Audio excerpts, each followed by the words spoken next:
Good evening and welcome to the Germantown Board of Education work session Tuesday, May 13th, 2025. It is 5:33 p.m. We have a lot to discuss this evening, and I appreciate everyone that worked on the materials for tonight's presentations. We do have some company with us that we'll hear from as well. At this time, with 17 items listed on the work session agenda, I'm going to take the opportunity to maybe just bring some items 13 and 14 in particular up to the top of the list, not based on importance or anything like that. I think it's very important that all things on the list are equally as important to discuss tonight. But in this particular case, since we have Mr. Bland here, who will be walking us through both of these items, and he will be leaving us this evening following tonight's meeting to go on with the Houston High School varsity baseball team to indeed win the last game as they travel across the state to Clarksville. So that's our plan. We're going to start with agenda item number 13, which is cell phone storage in classrooms. Okay, so I'll have a presentation, but this is more for us to talk about the policy change that we're going to need to make. But I think as we talk about the policy, we also need to talk about just what's happening at the high school and procedures that we have there and how our current policy isn't necessarily meeting our needs or isn't reflecting reality, and also too the legislative changes that have really prompted this. So let's talk a little bit about what has happened. So statewide, there's a policy change. They passed a new law, and it restricts the use of wireless communication devices during class starting with the 25-26 school year. It applies to all wireless two-way communication devices. So if you think about smartwatches that talk to it, phones, that would be included in this, and it requires us to develop specific policies around cell phone usage. So we know that this is going to be something very difficult once we start talking about changes that we need to make, because I think having a phone and access to your phone has become so ubiquitous with our students. I don't want to say it's like heroin, but they are checking that thing constantly. And when they're not, they're waiting for the moment when they can check their phone. They're waiting for their next fix of social media. It has become a challenge at the high school. So we know that when we do this, I don't want you all to think that we're going to have to talk to groups of students about reality, and we're going to talk a little bit today about it. We're going to talk to parents about what does this look like, because there will be consequences associated with this, but we know that this is going to be a big endeavor that we're embarking upon, and staff training too. So let's talk about initiatives that we've seen in other districts. So let's talk about first reality, what our current policy says. It says, and I think y'all have the policy in front of you, that students may possess personal communication devices and personal electronic devices, including cell phones, laptops, tablets, wearable technology such as eyeglasses, rings, and watches that have the capability to record, live stream, or interact with wireless technology, and MP3 players — I don't know who has an MP3 player anymore — on school property, as long as the devices are turned off and stored in backpacks, purses, and carry-alls. That last clause is the one that I say is not being followed. When you say that it is turned off and stored in backpacks, purses, and carry-alls. And it says, however, if there's prior approval from the principal or his or her designated teacher may grant permission. So if they were using a study guide on their phones, that could be granted. The reality of what's happening is every chance that I think students get in downtime, whether it's walking through the hallways, if it's in the cafeteria, every moment I think that they are on their cell phones. We have had a problem, if you talk to the high school, with cheating, and it has become so easy to take a picture and have it uploaded to AI instantly, and you can get the response, whether it's essays or math problems. It's instantaneous, and they become so good with — you can do it with a smartwatch, you can do it with a phone. It's become a real problem. So that's our challenge that we are facing. I don't think it would be my recommendation to be as specific when we talk about the policy. I think what we're going to look at are solutions that keep students from their phones during the school day. And we're going to look at a product that does that. So we're going to talk about one possible solution. I'm not saying this is the solution, and then I think it's time that we can talk. There are districts that are using this product that Mr. Bland found for us. And tell us about this product, Mr. Bland. And we're going to see a video in just a sec. Yeah, so they only sent 3. 2 of them have a magnet, and you see 3 bases. There are 3 separate bases that are on the table. What you do, you take it, you push this backside against the magnet, and then you push this up, and it unlocks the phone. It'll pop up. So use your index finger. Yeah. And, There you go. And now it's open. So until you use that magnet, I haven't tested if it's destructive. I mean, but it's very hard to get this open. I don't think you can cut it with scissors. You would really have to try to get this open, even if you can get it open. So there are 2 different options for these pouches. This is the magnetic version. There's a version with Velcro for students that may have medical needs and they may need access to their device. Yeah. So we're going to see a little quick video on this product, but let me talk about why we're considering this. And like I said, before we did anything like this, we're going to need some policy changes in June that we're going to work on. It may not be specific and say the name of the product or what it's doing, but what this does, and I've lived through the days when cell phones first came out and we had the policy where we had to take them up. It was an assembly line in the office, and it was a full-time job for the front office staff because they were collecting so many cell phones. So if we go to the situation where anytime a student has their phone out, we're collecting it and taking it up, and those are going to be problematic, and it's going to take away from instructional time.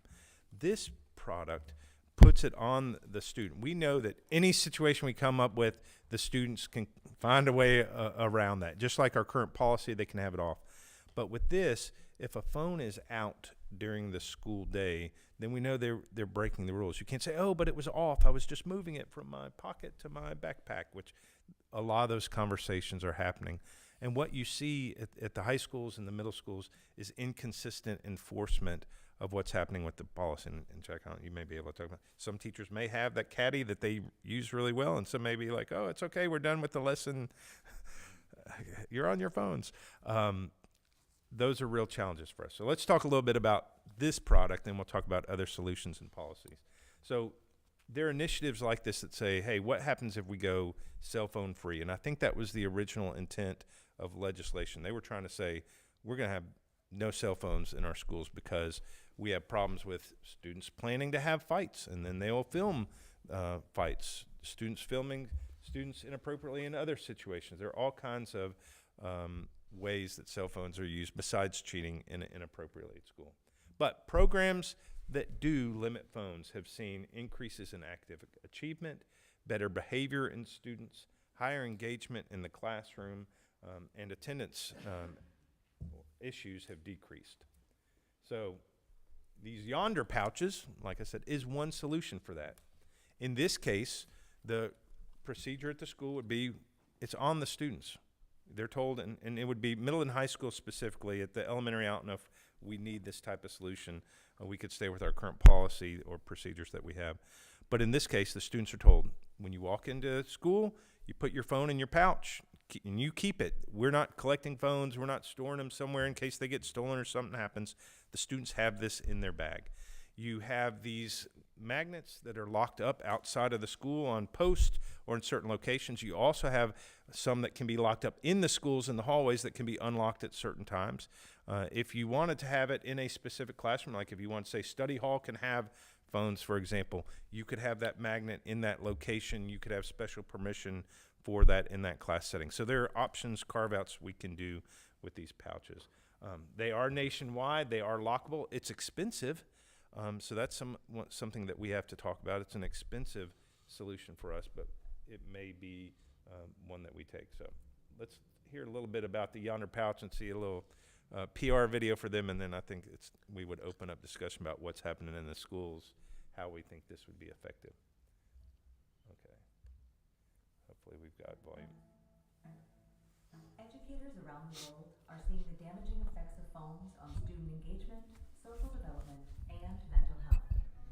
Cell phones have been linked to many of the district's recent problems. Texting, tweeting, Cases of anxiety and depression. bullying, staging fights, and filming fights. In an effort to crack down on cell phone usage, the district piloted these magnetic locking bags called Yonder. It's an easy solution for a generation in the midst of a mental health crisis. Yonder is the established leader in creating phone-free schools. For over 10 years, our product and program has allowed students to experience the focus, creativity, and relief that comes from a phone-free school day. As students enter school, they place their phone in their assigned Yonder pouch. They close and secure their pouch, keeping it with them throughout the day. When leaving school, students tap their pouch on an unlocking base to retrieve their phone. Yonder is used by millions of students every day across 26 countries. Our school partners report having more teaching time in the classroom, improved student safety and wellness, better student engagement, student behavior, and academic performance. Creating phone-free schools is a community initiative. Our comprehensive program provides support to our school partners from start to finish with step-by-step guidance, parent communication materials, policy development, and proven expertise to ensure everyone understands the difference a phone-free education can make. It's amazing to see kids come to school and not have to worry about that phone going off or them being bullied by someone else on social media. It was kind of annoying at first, but then I saw like the difference between like my old school and this school. I see more people like interacting rather than being on their phones, like especially at lunchtime and break time. They are way more engaged, everyone's happier. It's night and day. I saw kids' faces again.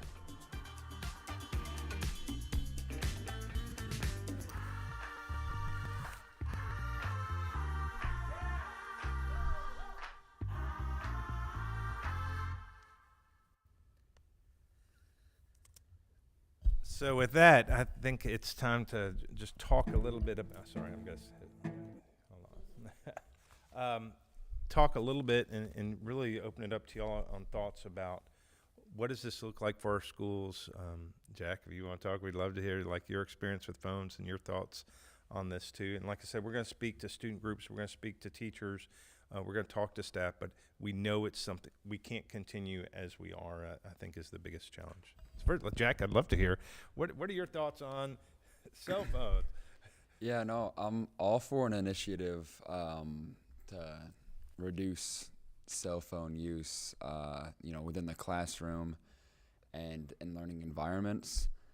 Speaking on this Yonder specifically, my first thing I'm thinking is like, okay, how are we going to get around this? Like, if I'm a student and I want my phone, how am I going to get around this?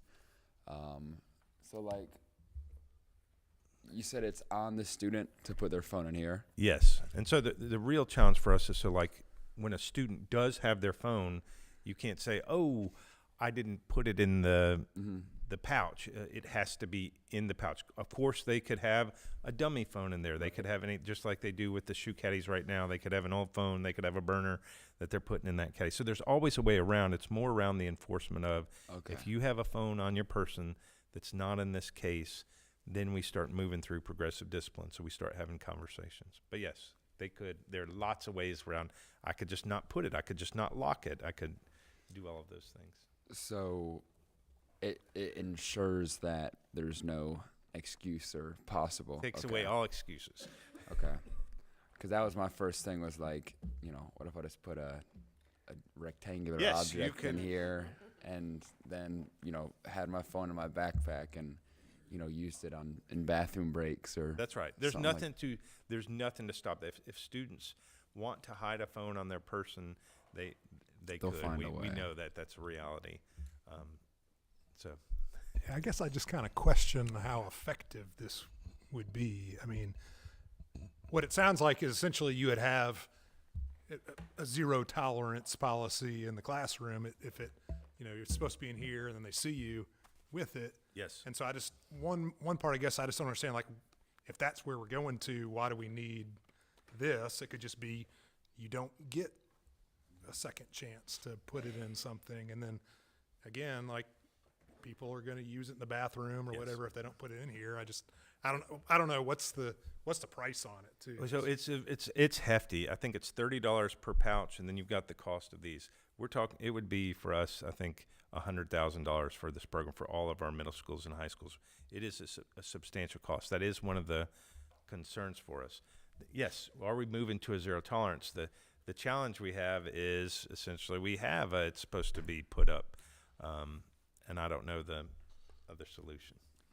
Yeah, I guess I don't, if the problem is maybe inconsistent enforcement, I don't know, like, is having the pouch going to solve that? I mean, it's still going to be on somebody to enforce that.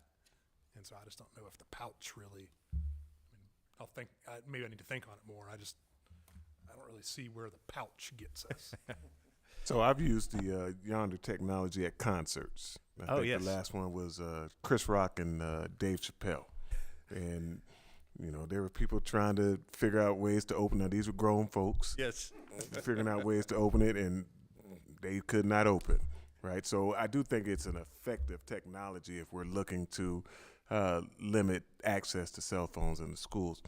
Kind of also agree with what Ryan's saying is, do we really need it if we can just adopt a zero tolerance policy and enforce it, of course?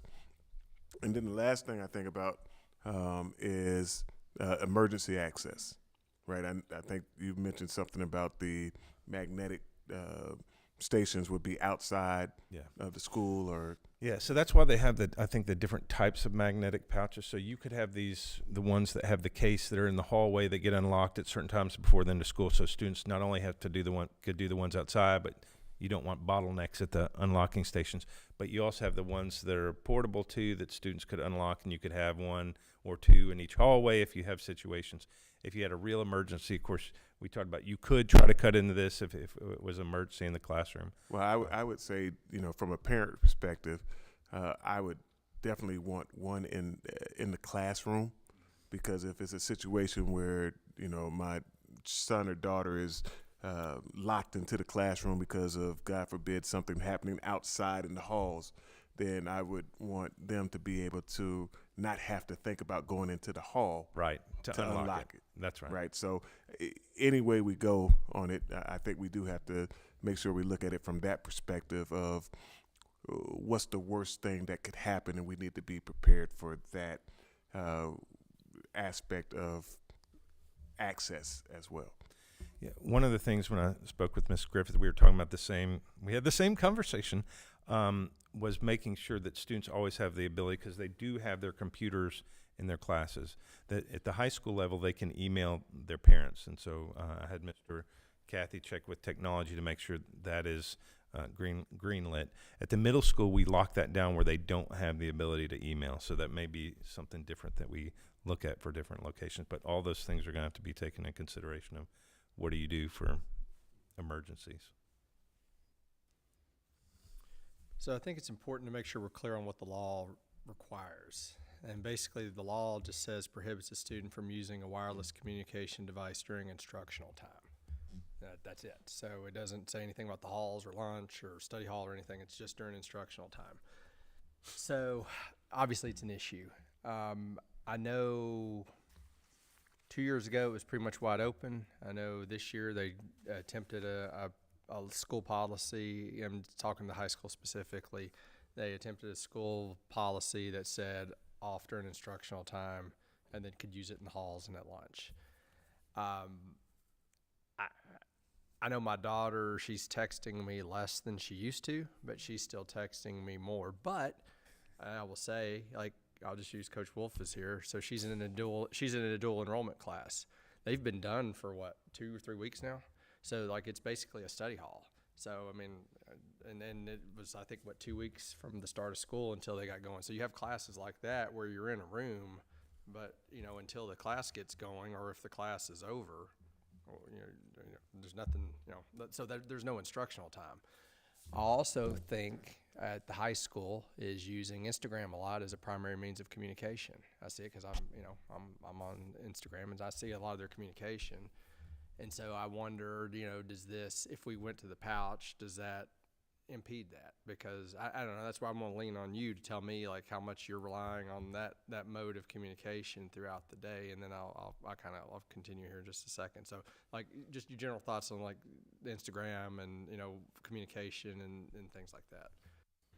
Yeah, I think it's like Snapchat and texting. If I'm gonna message somebody, those are my top two, and then Instagram's more for like entertainment, scrolling. But so if the main law is prohibiting it during instructional time, like what if the pouches were used like in every class, like everyone had their personal pouch, they put the phone in the pouch, and then as they got out of class they were able to use the magnet, like, because in the hallways is that one of our bigger concerns too, because during class time and when you're trying to learn and the teacher's trying to teach, I'm all for no cell phones, and I think that would lead to a more interactive environment with all the students. But, the efforts it would take to not let students be on their phones in hallways, between classes, in the bathrooms, like the enforcement is like that's going to be difficult, like very difficult. And I don't know if investing in these pouches is the best way to go about, because like we said, like we'll find a way, Yeah, y'all found a way with the Wi-Fi for sure. Yeah. But no, I think something's got to be done, and I think you as a student would probably say something's got to be done. I think it comes back to, and I'll go to Ryan's point. It's an enforcement issue. Like we have a rule on the books now that's not being evenly enforced. I think some are doing more than others. So if they're not enforcing it now, why? What would lead me to believe they're going to enforce this all of a sudden? Now I say the middle school. There's no reason whatsoever at the middle school. I don't even think we need these. It should be if there's a phone out at all at the middle school, we go straight to it. There should, in my opinion, there's no reason to have a phone out. Like the phone should be in the backpack stored at the middle school all day. So I'm really kind of more addressing at the high school.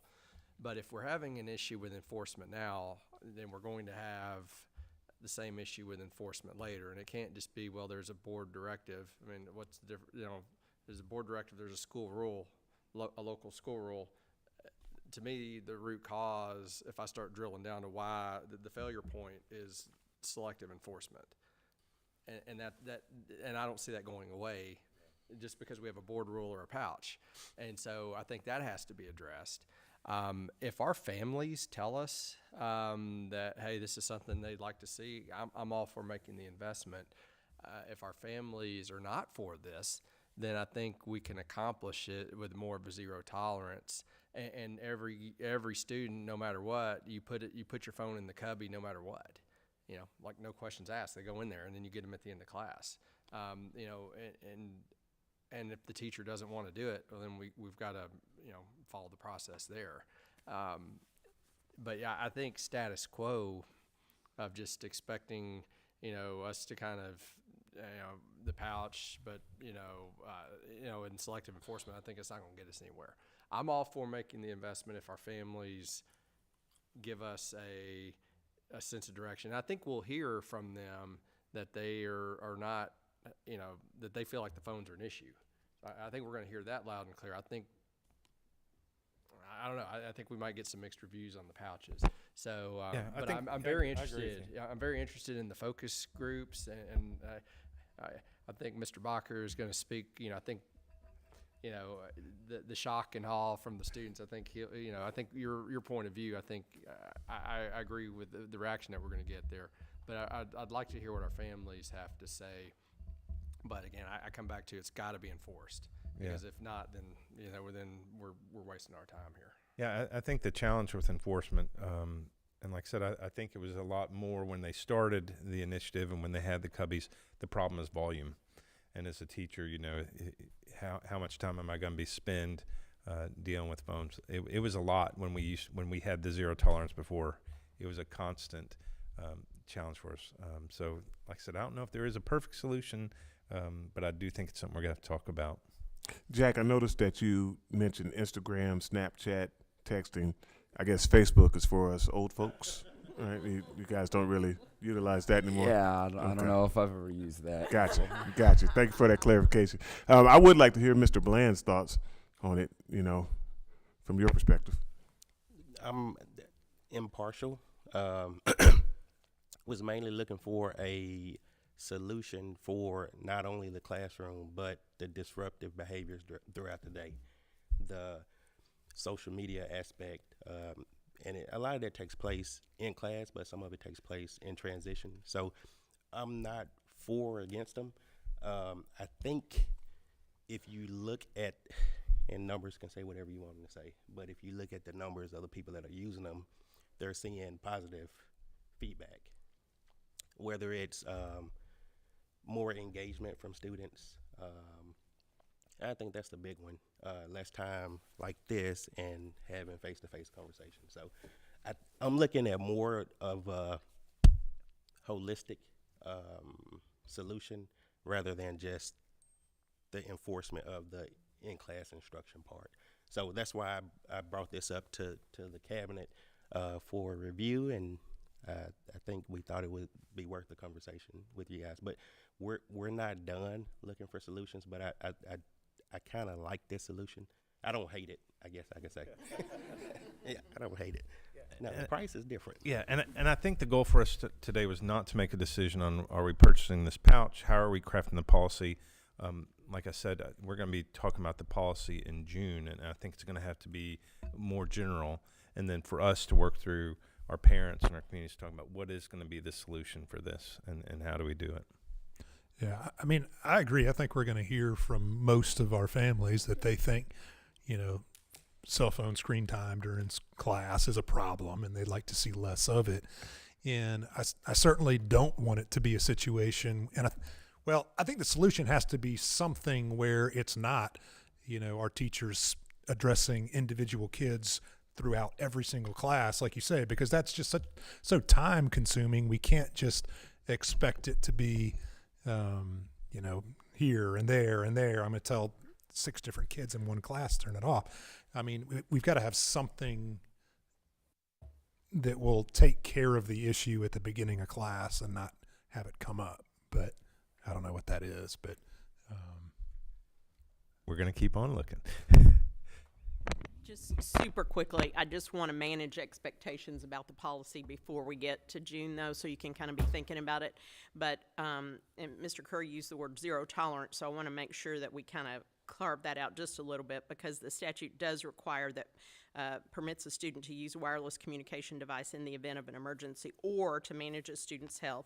Also, to allow students to use wireless communication in instruction or otherwise if it's part of their IEP, if it's part of their 504, if it's part of their individual learning plan, and if the wireless communication device is being used by a student with a disability for the operation of assistance technology to increase, maintain, or improve the student's functional capabilities. So, I mean, you know, usually when we think of zero tolerance, we say nobody gets to do it. So I just wanted to carve out those right. little No, things. it's a good point. What I meant is zero tolerance outside of permissible use. Yeah, I know. I just wanted, before but no, we that's get a good into point. that, let's Yeah. start thinking in those. Yeah. And I don't really know, and that's kind of what I wanted to say. Like, sitting here right now, I don't know what that means is manage a student's health. Sure. Yeah, so like one of the ones, so that's why we have the Velcro pouch option. So I know like for diabetics now, they have the sensor on their arm and it can talk. The sensor actually talks to their phone and they can check blood sugars and they can monitor those. So, I mean, I can think of things that Yes. do count like that, but I'm just thinking, you know, what if somebody says, "Oh, I need my watch to say what my heart rate is today"? You know what I mean? I mean, I don't know. So we got to just think through that. That's all I'm saying. Yeah, and zero tolerance kind of a shorthand way. I mean, that's always difficult to actually put into practice anyways. I mean, there's always going to be reasons that somebody needs an extra chance or something. So. And I guess to the watch, I mean, you're not going to, I'm going to ask because I don't have an Apple Watch. Can you post a Snapchat through your watch? I mean, I'm wearing a Garmin right now, and I can't directly text people. Okay. Like, there's certain watches where you can, like an Apple Watch, but like this I just used like for health, like tracking my steps, and gives me feedback on like stress levels and stuff like that, which, like, as an athlete and someone who cares about my physical health, you know, a lot, you know, taking this off for 7 hours of the day would be like, you know, affecting Yeah, how I guess look my at that. thing with that would be for the watch. I'm not You scrolling. can't do much with it. Like, if you're not able, again, and that's maybe just my ignorance, but if you can't send, Snapchat posts via your watch, then You can text via your can but text through you your can Apple text. But as far as like, you can't. Can you AirDrop through your watch? You can take a picture with your watch, and you can also upload that to AI on a watch. So Yeah, I mean, There's it's cameras on Apple Watches now? Yeah, I mean, it's problematic. We got my middle schooler, we got him an Apple Watch so that he would not have a phone, so it's at least harder for him to and do they have things. pins now too that can. But also you can also use, again, your watch is also a watch, so it's helpful. Yeah. So I guess we got to figure out how granular and what do we do here. I think the first step is acknowledging there's a problem. Right, I think we're. So that's the first step. We have a acknowledge there's problem. Now, how do we? What's the solution? And I want to make sure that we're supporting our educators and giving them something they can work with. Again, I don't want them to be, I don't want them out there fighting the fight alone, but they do have a large part to play in this. Well, and parents need to be involved Parents too. have to I be mean, involved, yeah. that's where it's got to start. Is parents need to set an expectation that the kids know they're not using it in there, so that our teachers aren't spending multiple, all the time during the school day doing that. Yeah, and I mean, wireless communication device, I would think it would include an Apple Watch or Jack's Garmin. I mean, I get happy when I just meet my stand goal, every other day or so. But, yeah, I think Brian's right. Admit there's a problem. The thing that's on my mind in terms of enforcement, and I didn't articulate this very well, but let's just say that we say, okay, we're going to extend this to the hallways or the lunchroom or the whatever like that. In terms of enforcement, does every teacher know this kid has an IEP? Does every kid know this kid has a 504? Do you know what I'm saying? Correct. That's kind of where my head's at in terms of trying to get us all, pointed in the right direction. It's just a little hard right now.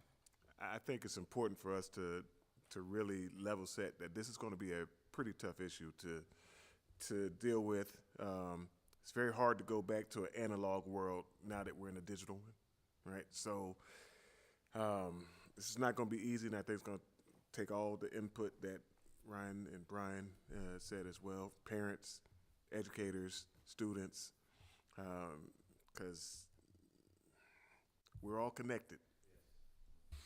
Well, and again, I mean, a lot of our discipline problems come from phones and everything, So I guess for us going forward, we just need to have the policy in place. The solution, as long, we just need to have this, That's a right. plan of action. And it could be, I don't know. So Mr. Bland, what's the turnaround time on these if we were to want to implement this solution as far as getting them ordered, getting them in, the magnets set up? Like, what are we looking at from a time frame? I haven't gone down that road, but we're thinking about 3,400 units, and they suggest one unlocking station for every 100 kids that leave through an exit. So at the high school we have several exits, so you don't have to have so many at the high school. But I wouldn't think it would take more than a couple weeks to get them in. Now the installation of the locking bases, that would be different. That would be Mr. Pekoski working with the plant managers to get them. I guess where I'm going with that is, depending on the feedback, maybe there's got to be a heart-to-heart with the students to say, look, this is it. This is your. If you don't reform your ways, welcome phone jail. You're going to enjoy the pouch, and the adults are going to enjoy it a whole lot more than you are. And so maybe we've got to be in that mode. Again, like the feedback's going to tell us, but where I lean towards, I see pros and cons to this. Where I lean more is making the students do what they're supposed to be doing now, and if they just continue to refuse doing it, then you've left us no choice. That if from a progressive standpoint in the cost and all that would be my preference. That's ultimately up to the will of the board. But I think it's got to be day one of school or during scheduled pickup or however they communicate at the high school to say, look, there's a state law. We've tried to be nice about it. Now we're going to be a little more like, I don't care what you want or think, the phone's going up in the cubby when you go in, and then if that doesn't work, then welcome to the yonder. I don't know. Again, that's just my thought. But again, if the board decided, and and our families are on board with it, that hey, this is something we want to implement, whatever, August 5th or whenever we get started, and I'm okay with that too. Whatever the cure is going to be, we're going to have to make sure we're committed to it and follow through.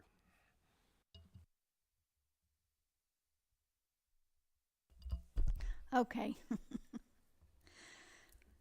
There is a significant impact of telecommunication devices in the classroom during instructional time at Houston High School. There is nobody, I think, around this city that would dispute that. I will say over the past year, I have heard more from parents about what are y'all going to do to curb this issue. So I think that it's timely, and not even just because, like, let's just say the folks in Nashville had not passed this legislation. I would still feel obligated for us to be having this conversation to address the just enforcement of existing policy. Or, I personally am supportive of a full campaign. We need buy-in from parents. We need buy-in from staff. And the last thing I want is to tie staff up with more burden of, policing. And frankly, I think the pouch is pretty snazzy. But I'm a little taken aback by the investment, fiscally speaking. I'm not saying I couldn't get behind it if it were something that. What I hear, though, is based on the stations for the unlocking and what we discussed with the carve-outs, to me, I'm not rushed to jump to something before we address the policy and address how we might improve enforcement existing. And I was envisioning, a lot of time. I appreciate Board Member Bakker's talking about, well, if we don't have it in class, but then we do potentially have the ability to unlock for different times throughout the day. Again, I'm just thinking about the first 5 minutes of class and the last 5 minutes of class being eaten up by everybody going to the little, is that really what we're trying to do here? That doesn't achieve the goal, in my opinion. That actually probably just makes more disruption in the instructional time. And when I say a campaign, we truly have to get buy-in for everybody, all parties. It is a new day, y'all, and I can just tell you, as a parent of people who have phones at the school, it is a situation. The biggest thing to me is I look at it, and I think the parents that I've heard from look at it more from an academic impact. And while that was pointed out in the video, that was the lowest percentage. It was more of a mental health and behavioral impact that the statistics reported. And I think that that's a way broader initiative that we are looking at as a district, as a board, as part of our strategic plan I'll be here tomorrow afternoon, and this topic comes up in that goal. It's, specific to student readiness. So I see it real holistically, I think the term was used, and then I also see it day-to-day implementation enforcement. I know that with like anything else, if rules are only, applicable third period and sixth period, well, okay, we're going to push the envelope. We're going to see how much we can get away with. If there is an expectation that when you arrive, this thing is not going to be out and these things are going to happen as a result of consequences, we're not there now. We are not there. And so I would really, really, really like to see us get policy so that it's something once we receive feedback from staff and from families, that's our primary function, is to craft that and then procedurally get everybody behind it, from the superintendent on down to administrators to every body in the classroom, because the last thing, again, that they need is to be constantly having to micromanage this more than they already are, in my opinion. It should be to reduce not only the use and just the distraction, but to keep everybody from having to even deal with it. I'm not naive. I'm hopeful that we can make progress. It's not going to just be a flip of a switch. I appreciate Mr. Bland doing the research and finding a product that could help us achieve the solution that we're all kind of moving toward. I think trying to come to a solution ultimately just to reduce phones in the classroom during instructional time, but also knowing that broader effect of the social media, and I fully understand what happens at home or when you leave campus. That's not our purview until it starts to impact what happens in the classroom and on campus.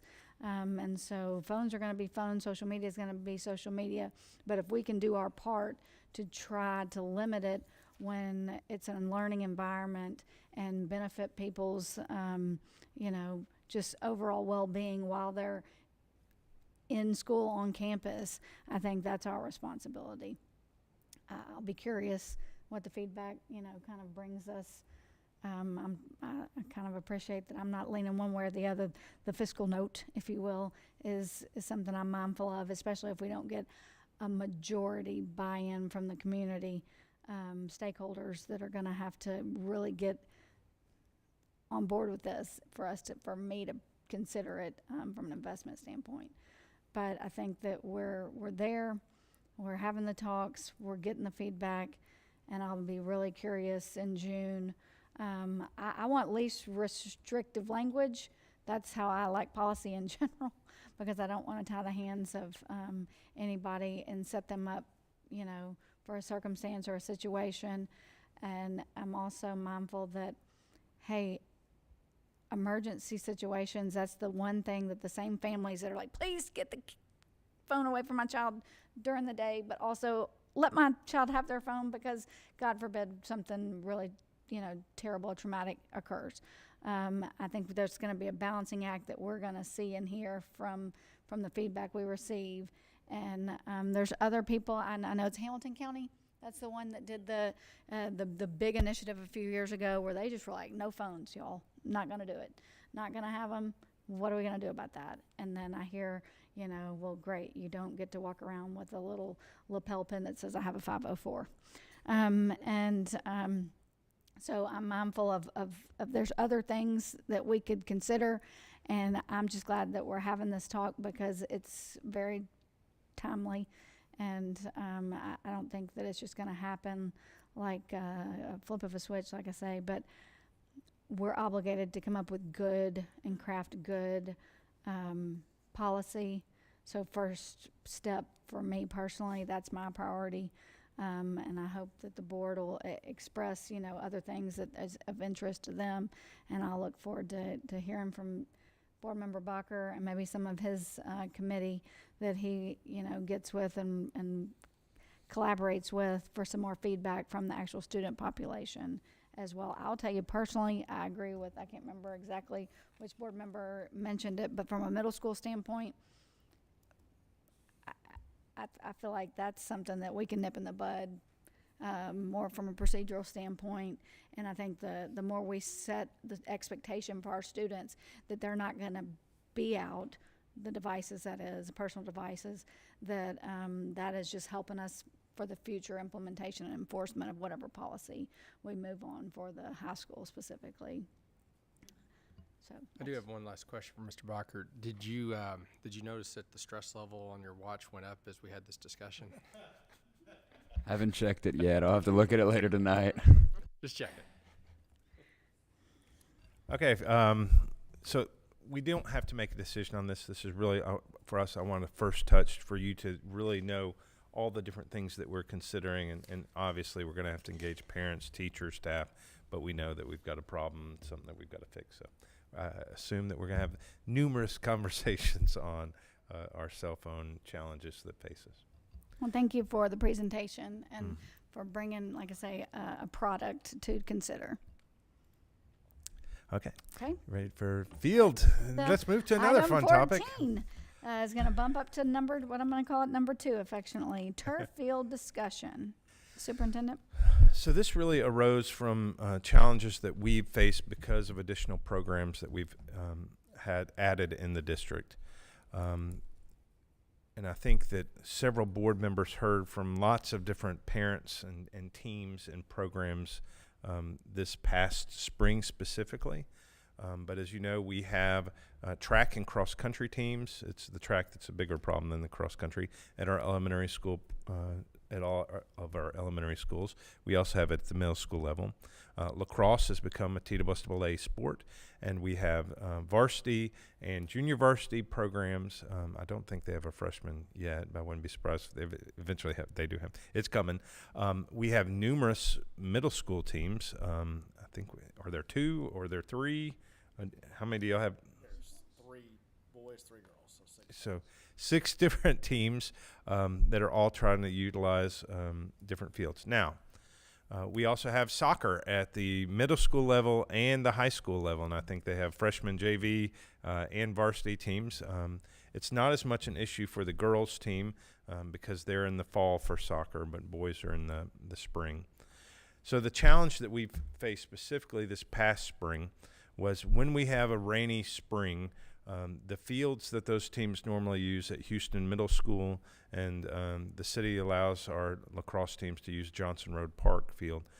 They all start competing for the turf field at the high school and trying to schedule onto that same field. And that's conflicting with the track programs for the elementary and middle school programs, the high school programs. The other challenge you also face for the high school programs, they want to be in the stadium at certain times. They want to have access to the Jumbotron and the speakers.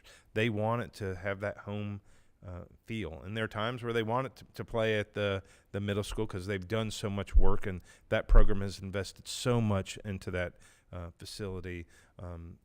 It has really become their home field. But, of course, there are limitations that they have around when it rains, how much play. We have had years where we ruined that field and it wasn't good for the rest of the season because we played during multiple rains and had tournaments there. All of those things have created this conflict for the same facility at the Houston High School Stadium. So I think that's what we need to discuss. And I think, Mr. Curry, you talked about the fact we can't continue. And the more that this goes on, the parents are going to become more and more concerned that we've got these programs that aren't able to compete.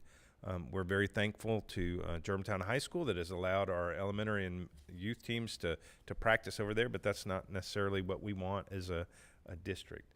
So I thought it was good use of our time to talk about and really gauge the board's will about what are next steps for us and how are we going to relieve this. So Mr. Prokosky, you can come up too if you want, or Mr. Cathy, I don't know who's jumping in on this too. You can stay. You don't have to go. But I thought it was valuable for us to really talk about what does this look like, and Coach Wolf is here too. If we have questions, he can answer things for us about what does it look like and how do we move forward. We know that we need additional field space to house these teams. Mr. Prokosky was actually looking at a netting solution that we had so that we could have lacrosse practices going on at the field and also have youth track around the outside of it. The challenge with those systems, and we did find a netting system that we can afford and we can purchase. The challenge with those, it's not an easy setup and installation. If you're setting it up, you probably want that to stay for a set period of time. So that's one of our challenges that we face. So I had Mr. Prokosky actually reach out, and he was actually working with a consultant for us who actually helped with the turfing of the fields for Cameron Brown and the city. But you have some projected costs for different fields within our district to be turfed. And so I really want to get your opinions and have a conversation about how do you want us to proceed and where do you want us to go next. We did send an official email to the city. We do have 4 years left in the land, 5 years left in the land usage agreement. The property is ours behind Houston High School. But the way it reads is we have to allow the city to have primary use of the two softball fields to the south of that. And we can make alterations and changes to those as long as they can still have their programs. So even within the 5 years of the contract, if the city wasn't willing to change anything, we can modify those as long as we're providing some ability for them to still have use for softball programs there. So I think it's time for me to stop talking and really turn it over to you, Mr. Prokosky, or Mr. Blaine. I don't know if you have anything to add about what you have experienced or through this process. Here, hit that mic. Yeah, I have 2 kids playing lacrosse, and this early spring was tough on them in being able to practice regularly.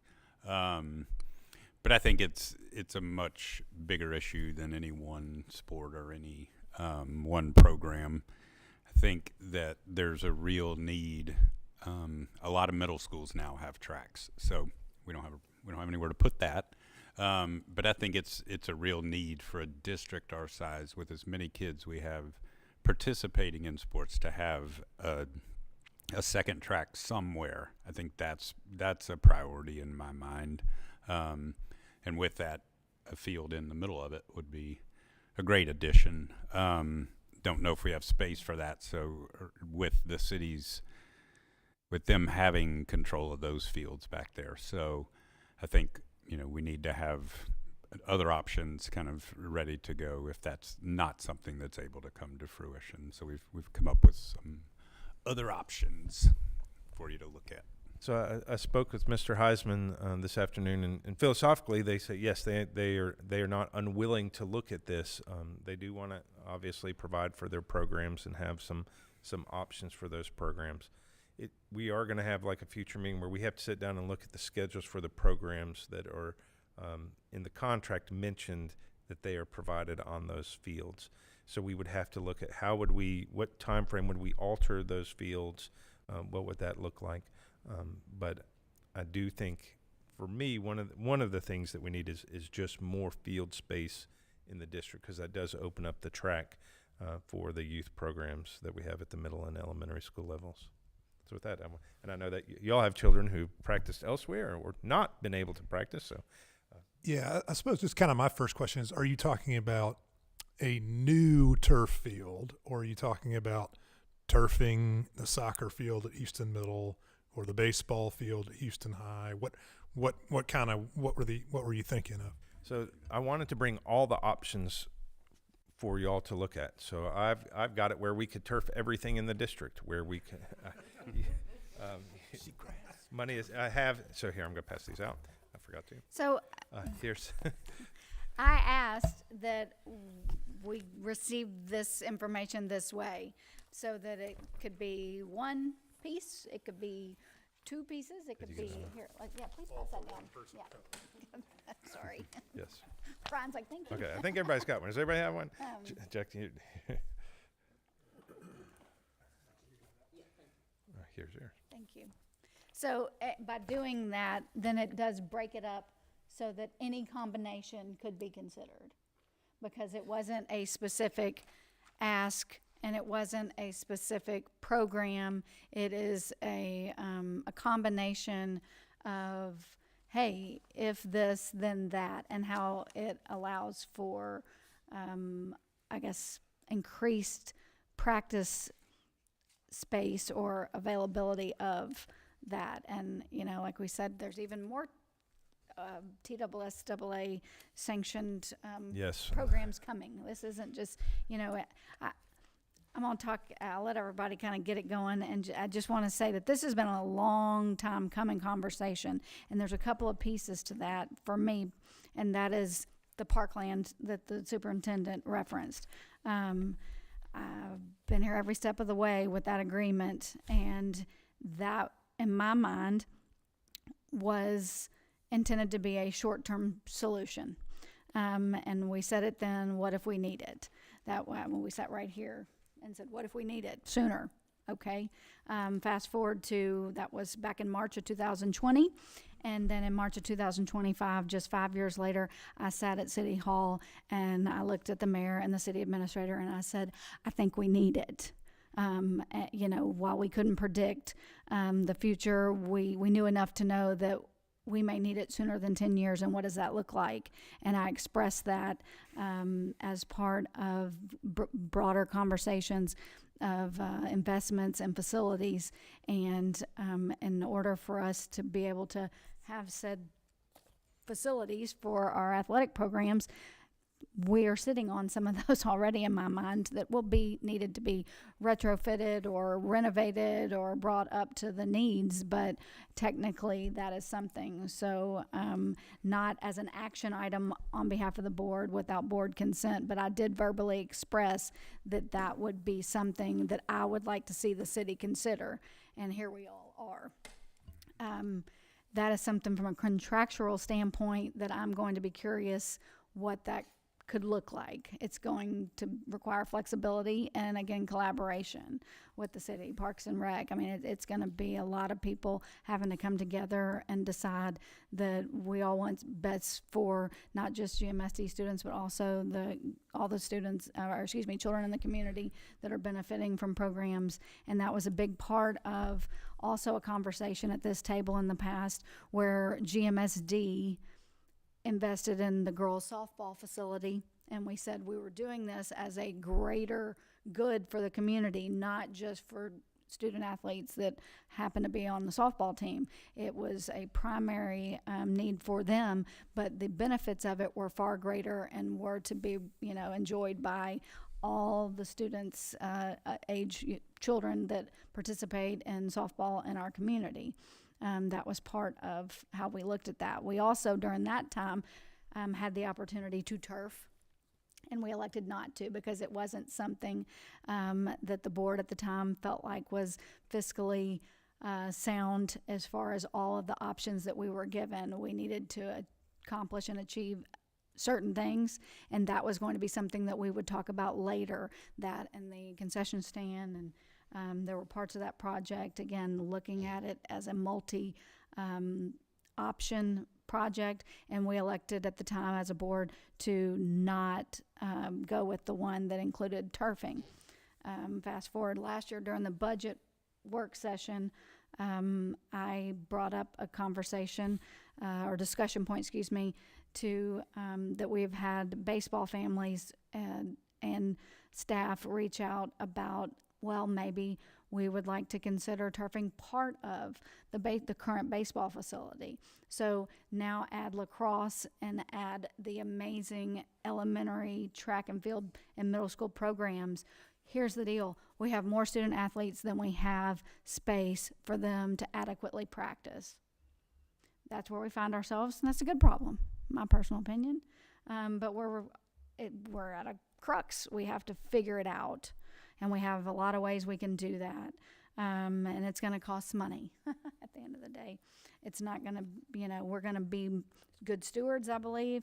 But I think that by looking at it, needs versus expenses versus impacts, if we look at something that can really transform the ability to schedule for multiple programs, to me, that's the thing that it's going to benefit the most people. So that's personally how I'm kind of coming at this, is it's like, hey, if we do this field back here and then all of a sudden everybody has a home. I'm for it. Let's figure it out. Let's find a way. I'm hopeful for that. I think it's really important that we look at it a big picture, and then we can thank you for the superintendent to work with the consultant so that we can see all the small morsels or parts of what it could look like. I think that there's all kinds of conversations that could be had, kind of sub-conversations about this overall discussion, because it is a very blanket discussion, turf field discussion, that's what it says. And there's every which way we can come at this, and so I'm excited for the opportunity. I see a lot of benefit, and I can tell you I've heard from more parents about this very topic in the past year than I have the past 6. So I think that it's very timely, and the stuff's not getting any less expensive. So as we look at the fiscal impacts, that's what we get tasked to do at this table. So I look forward to hearing from other board members and their thoughts on it as we open up the first official discussion on turf and GMSD. What you have before you, and this back just to explain, you have like the different parts of each thing. What would it be to turf every field in the district? What would it be to turf the infields for baseball and softball? What would it be to do the multi-purpose field without the track? We wanted to give you a menu, and I think what we eventually see, because once again, this is not about the need. They all have the need. It's more about how do you want to allocate this money, and it would be something that we would be using from reserve to do this. So, yeah, and I guess speaking to that, we did get an extra bonus for being a high-performing district. So that prompted my initial discussions with the superintendent saying, hey, we got this money that kind of basically dropped out of the sky on us, $1 million. And so we've got some needs. So that kind of prompted the discussions that I had with Mr. Manuel and also Mr. Cathy. I'll just speak to the track situation for the middle school at Houston. It was pretty dire this year. Track at the middle school level is actually a TMSAA championship sport. So if you look at the hierarchy of sports at the TMSAA level, track at the middle school level is above lacrosse and a lot of other sports. As a matter of fact, we have athletes going this weekend over to Clarksville to run in the TMSAA state championship meet. We were not able to do any off-season workouts on the track. So the high school gets to do off-season workouts because it's during the course of instruction. During the month of February, we were basically told middle school can't have it. So lacrosse had it, which again, whatever. But then prior to our first meet, Houston Middle had only had 2 practices on a track.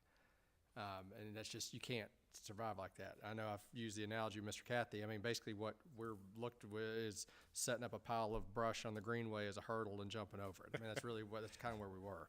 For your distances, you can run around the lake, but at some point you need to be able to run on a track and do that. Your sprinters, your 400s, your 800s, you really need a track to run and pace, and we just didn't get to do that. Matter of fact, we had a lot more practices at Germantown High this year than we did at our own facility. And I'm thankful for Germantown High and us being able to do that, because in the past we've not had that ability. And the elementary schools didn't get to do anything. And I kept hearing from the parents that we were, our track coaches, that basically we were getting kicked off for lacrosse. To which I kept going back to the superintendent and saying, hey, this isn't sustainable. We can't do this again next year. So we're going to have to do something different. I think, to me, it all hinges on the city and the availability behind the softball field, or in the back of Houston property. That, I think, that's going to determine, because if they say no, you're not going to get it for 5 years, well, then our options are really limited. If they say we can have it now, then I think we're able to do some stuff. But I think any further decision making, it's going to come down to that point. And if anyone from the city's watching, we need that decision made pretty quickly, because again, this is going to take time. We can't be 6 months from now trying to figure this out, because if we are, then we're going to be right back in the same situation that we are this year. I'm sensitive to lacrosse. Again, I'm sensitive to the needs. But from a track standpoint, we have one place where we can practice. Lacrosse they do have Johnson Road Park. It's not ideal, although the city did redo those fields a couple of years ago. So I think they spent about $3 million on those fields redoing them. So I don't know what their level of upkeep is, but at least there is a place to go. But from the track perspective, we had nowhere else to go. Again, it was up to basically it was Germantown High, and Riverdale I think did almost all their practices at Germantown High. I don't remember Riverdale coming over and using our high school track, and they also are a TMSAA program. So we've got to do something. I know I think we've got some options. I guess we just have to see, what we can do, what we're able to do. I think, when we start looking at maybe like baseball, I think we look into a lot more partnerships there. For me, also, I'm looking at what investment is going to impact the most students. And so for me personally, again, if I look at baseball, that's a very limited audience. When I'm looking at like the one here in the back potentially, that impacts a lot. And so that's going to ultimately drive my decision making on where we go with it. But yeah, it's a pretty dire situation. And I'll close with we just spent $1 million on this track for next year. We're gonna have probably the best track surface in the area. It would be a shame that we can't use it because we can't have access to the field. So I think my expectation would be we just spent $1 million on the track.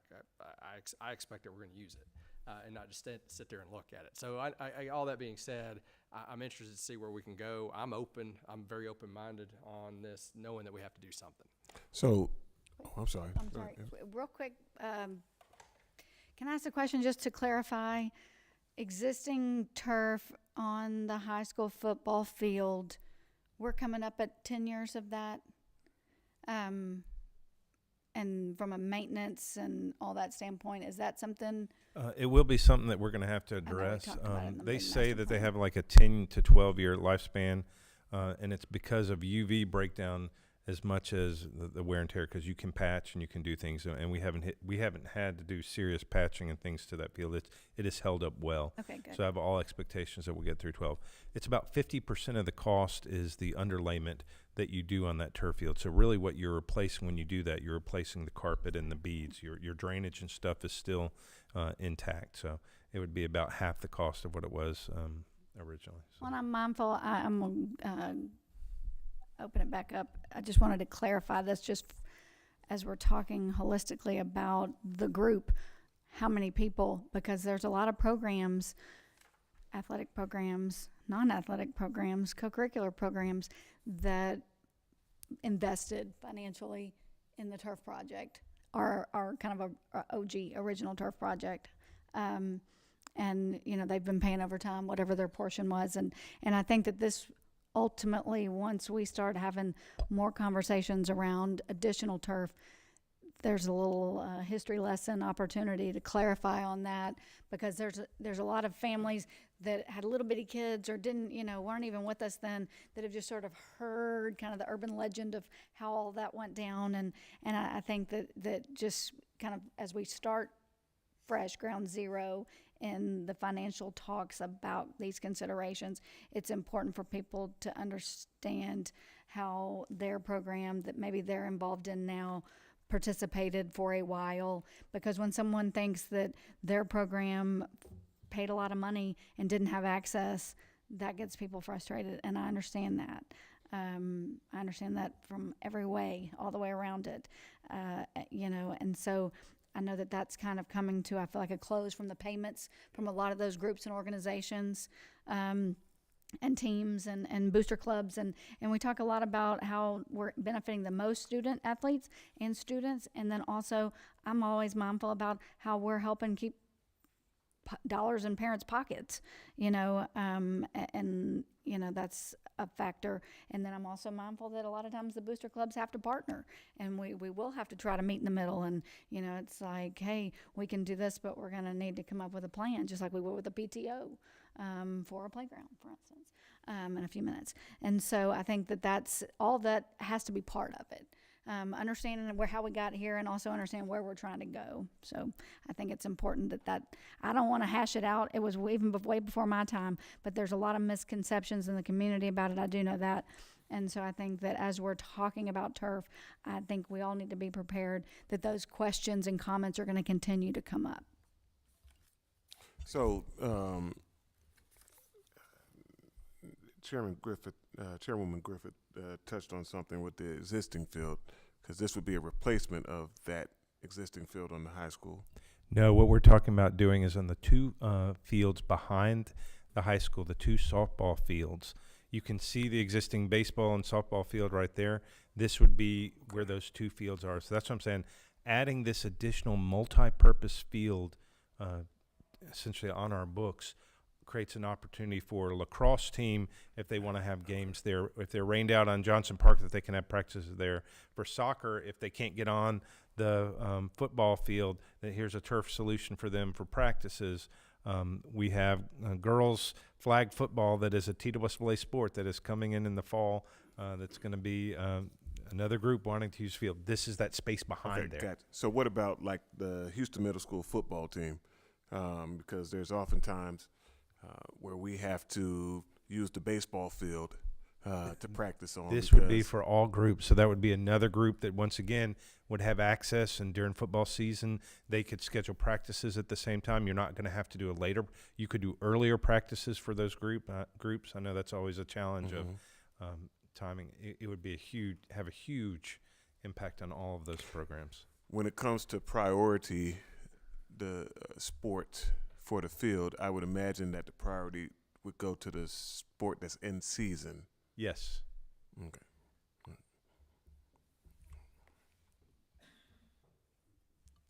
Few things. I think no matter which direction we go, even if we were to add that field, I think we still need that net system so that it could be used by more than one group at a time. I just think it's crazy to not have the field be usable when track's going on or vice versa. And Mr. Hendricks brought up something that I was going to point out. The baseball outfield is a huge space and can be used by other groups to practice if it's, or could be, I guess, if it was turf. I think the soccer field, it looks easy, and you look at the numbers and you're like, well, let's do that.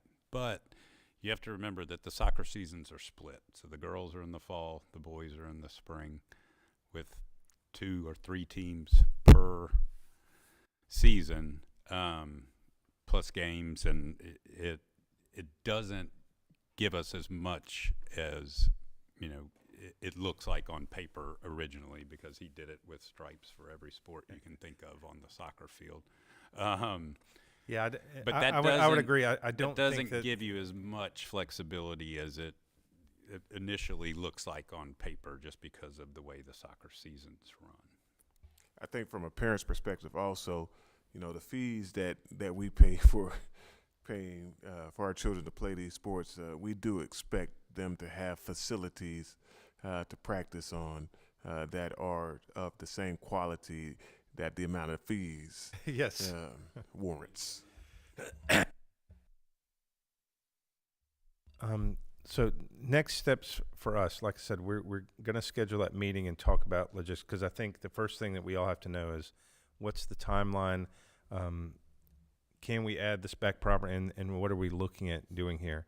I think the next thing for us to do for this board would bring you a menu of options, similar to what we did with the softball field.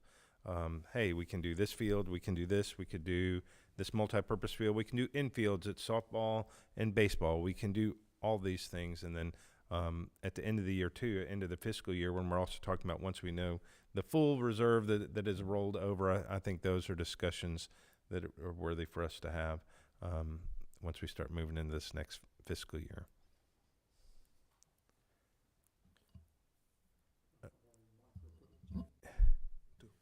Just one more thing to add to the turf conversation. I just want to make sure to temper expectations on the actual constructability of these projects. Should the board choose to move forward with moving funds from reserve for us to pursue these, it's May right now.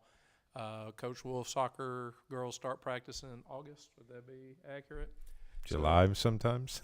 If the board came back in June and said, go get them for soccer, I don't think we would be able to do that project until next summer, because fall girls are going full tilt. Winter, you can't do a construction project like that just because of the conditions. Then spring, boys are back on the field for their sport. And so between getting bid packages, releasing construction, ordering materials, etc., I just want to temper expectations that that one is really a summer project. That's the time to do that project.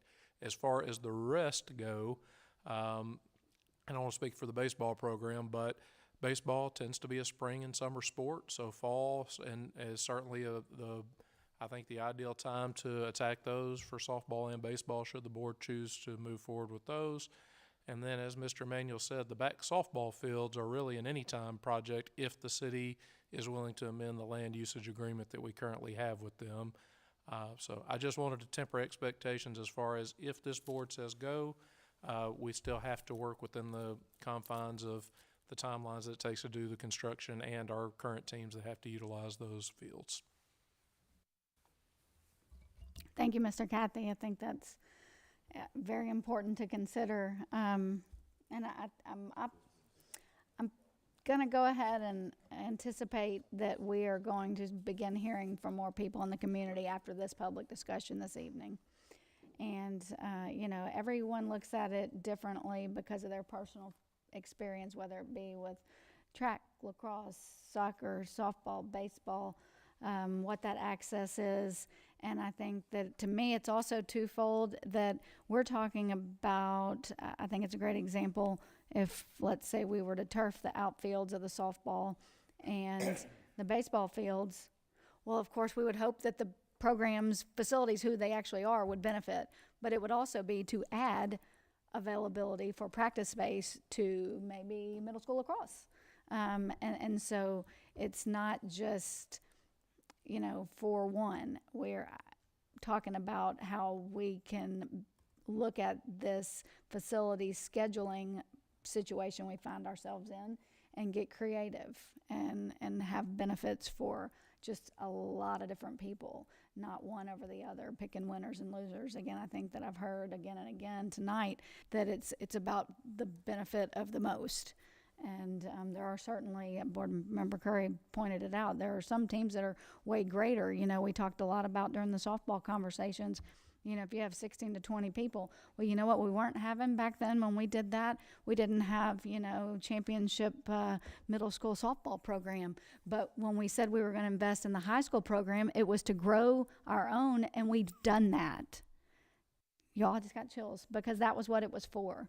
It was to add opportunities for students, and we did that. And that's something that didn't previously exist, certainly not at that level. And by that investment and that planning, we built it and they came, I guess is my point. So when we're talking about facilities for students and we only have so much property that we can work with, we're going to have to, you know, look.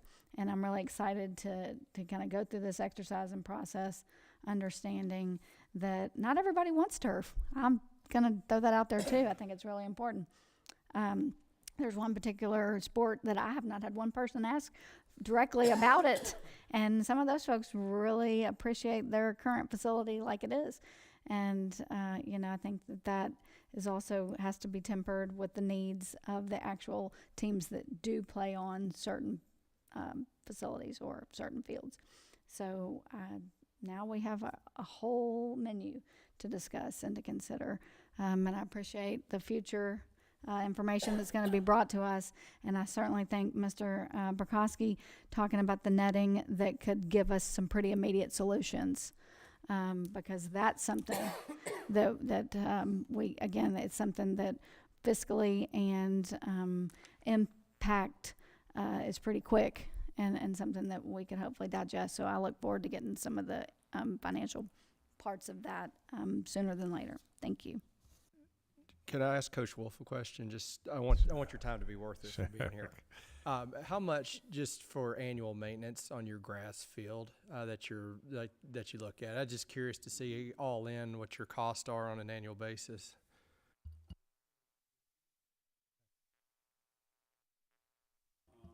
So 50,000. So listening to this, I've thought about it two ways.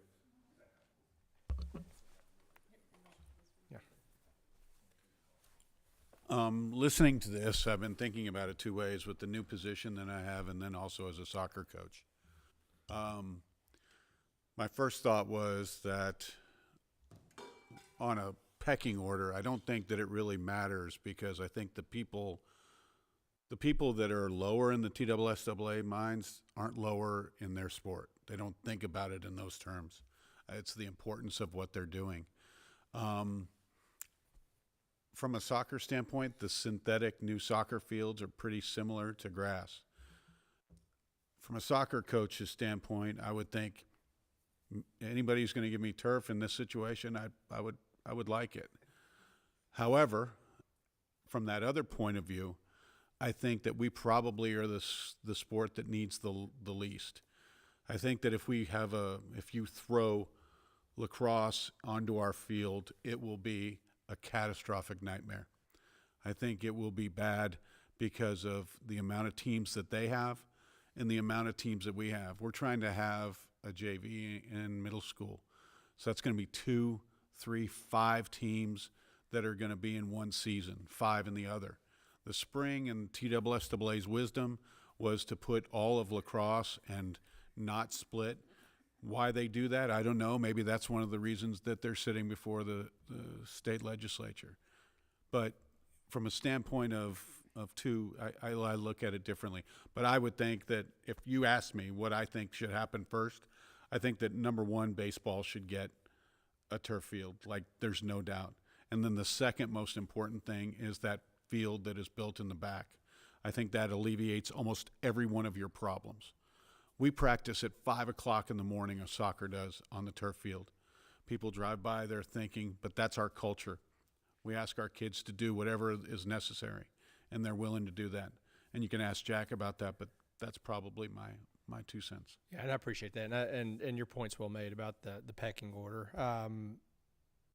Yeah, I guess for you, because like if you have a game coming up that you're on natural grass now, and you have a game coming up that is on turf, then obviously you can make an adjustment. Getting this extra field would be just another field for you to be able to use to prepare, and depending on whatever the surface is, if it's the helix surface that stands up more like grass, then I guess you can kind of adjust and plan, because obviously the ball bounces. I've seen it in person. The ball bounces a lot different on that football field than it does. Oh, most definitely. And so yeah. you obviously have to practice and prepare for that, especially from a goalkeeper perspective. And we do after school. I mean, lacrosse comes in later because of time. But I will tell you that with the flag football issue coming in, that's going to really just dominate that. And again, we can go at 5 in the morning to get used to the turf field. So it's not something that we just need. I don't know if we've played any games on the turf this year. Our grass field is in probably the best shape it's been. But again, it's. I don't think you're going to fix the problem by putting 2 sports that are so populated that are going to be able to fix that. And I looked, because I was going to reach out to TSSAA, but I looked at all the states that had lacrosse, and they're all boys and girls are both in the spring, all across Virginia, Maryland, all the big lacrosse states. That's just where it is. So, all right, we're kind of stuck with that. But yeah, I want to make sure, again, that we can impact the most students. So maybe, but I am, I think about your cost. Like that's a big cost over there. But maybe there are some advantages for you to stay on a grass field, just to have that, just because you're going to go play games on grass fields, Right. and then that way you've got that, and then there's turf that you can go to prepare as necessary. Well, the state legislature also has given us funds to maintain our fields. Okay. So everybody gets a certain amount of money, and it really helps out. Okay. When it's about overseeding rye or stuff like that. Okay.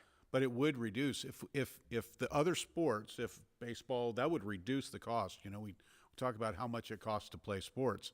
That would reduce the cost of the sports for your individual participants that are in this community.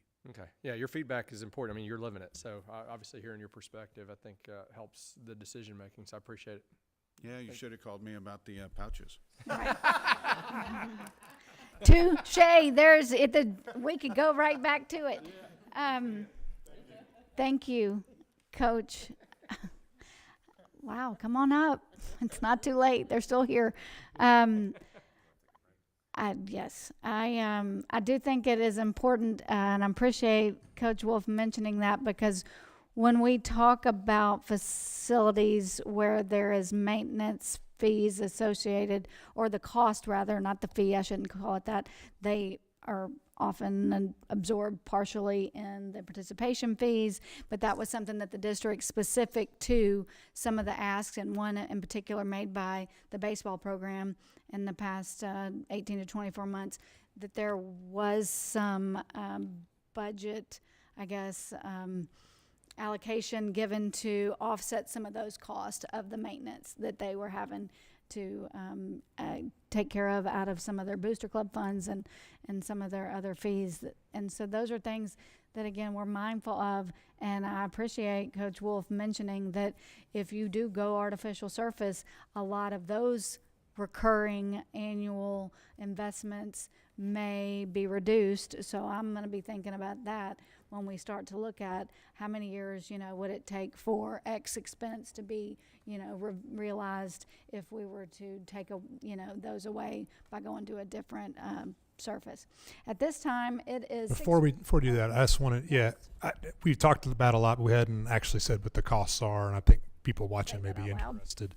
And once again, these are just these are estimated. Real, you real have to go out to ballpark. bid. These are real just estimates. These yes. are just estimates, but softball. Yeah, I'll read them. Okay. Softball, $390,000. The new track, $710,000. Multi-purpose field associated with the track, $800,000. Turfing the soccer field at Houston Middle, $810,000. And then turfing, it looks like the entire baseball field, including infield, would be $1.25 million, and that the infield only would be $580,000. So all in, if you were looking at all these together, you're looking around $4 million. And I think we just also need to be thinking about, honestly, I think most, if not all of these are needed. That's what we hear about a lot, but we got to think about ways to fund it. And I think that's going to have to be us getting creative, because we got a lot of stuff we need to do at Farmington, at Dogwood, at Houston, inside the school, and we've got to get creative. Is there any further discussion on agenda?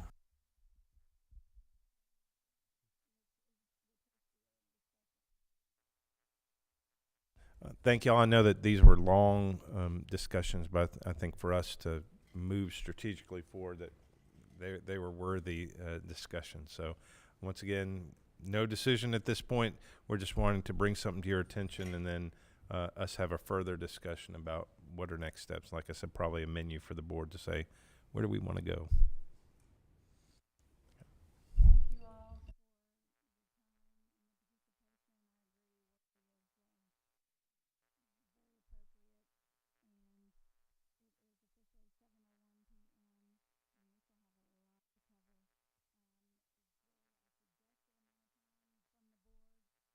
I would like us to do a Sorry, working, I'm the so one if we saying can grab it in 5 minutes and come back and let's keep on trudging through if y'all are good with it. Yeah, Can we say 7:10 p.m.?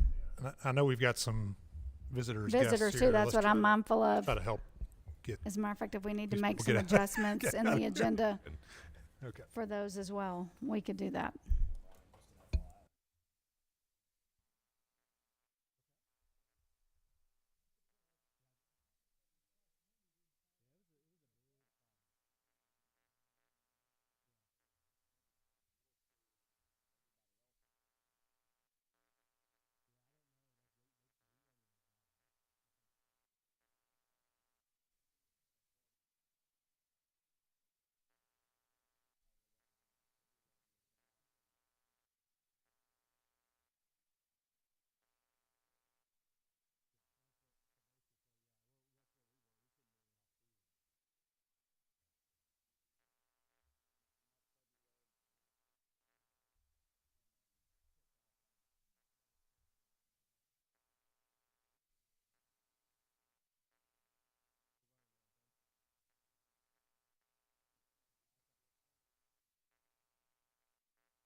Okay, reconvening and taking working meeting literally.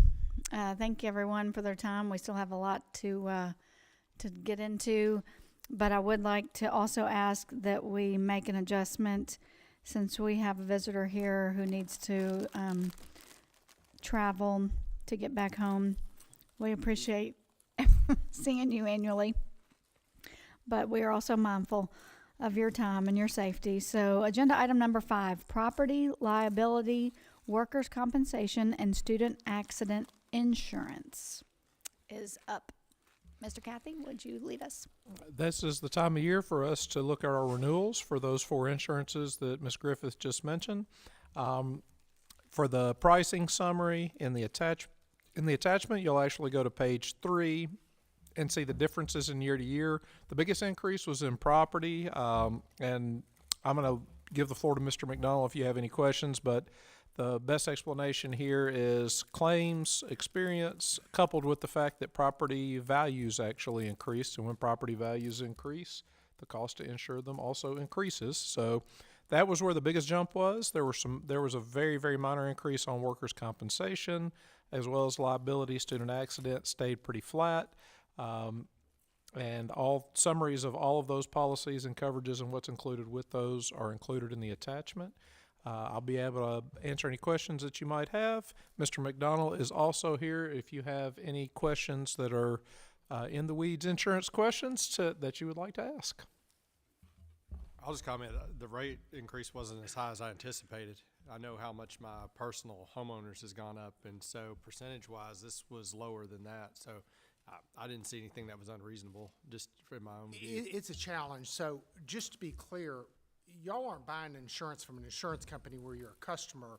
You're buying insurance from a captive that you own, and you're a member of the captive.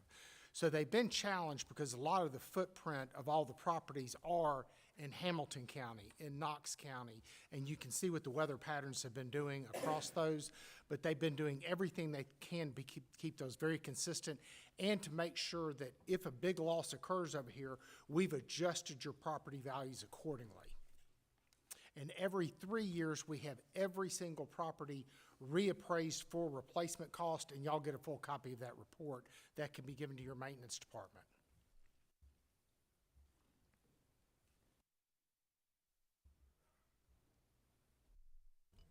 That all makes perfect sense to me.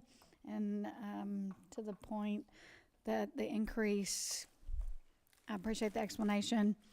And Board Member Curry pointing out, incrementally speaking, it's in alignment with what we would expect to see. Are there any other questions specific to the changes that are being presented tonight for us to consider? Well, one other thing, if y'all get sued in your capacity as a board member, there's a $5 million limit. Now, I think that's y'all are giving your time, talent, and treasure to this board, and I think that there's a lot of things that go out there in education. I think it's in the back of your mind, what happens if, and we've had situations come up before that we've dealt with, but that is very critical to y'all's role and be able to make the decisions that you need to make. I appreciate you pointing that out. I will tell you, as a state legislature that is often considering figuring out ways to kick us out of office or in our elected capacity with real minimal teeth to some of those bills that have been considered of late for recall purposes. I'm all for that being out there and an option for any elected office, trust me. But I think that you hit on something that very few people can appreciate except for the 5 of us that are sitting here tonight. So thank you for mentioning that. Is there any other question? Are there any other questions? Any further discussion? All right. Thank you so much. We really appreciate you. Y'all have a good meeting.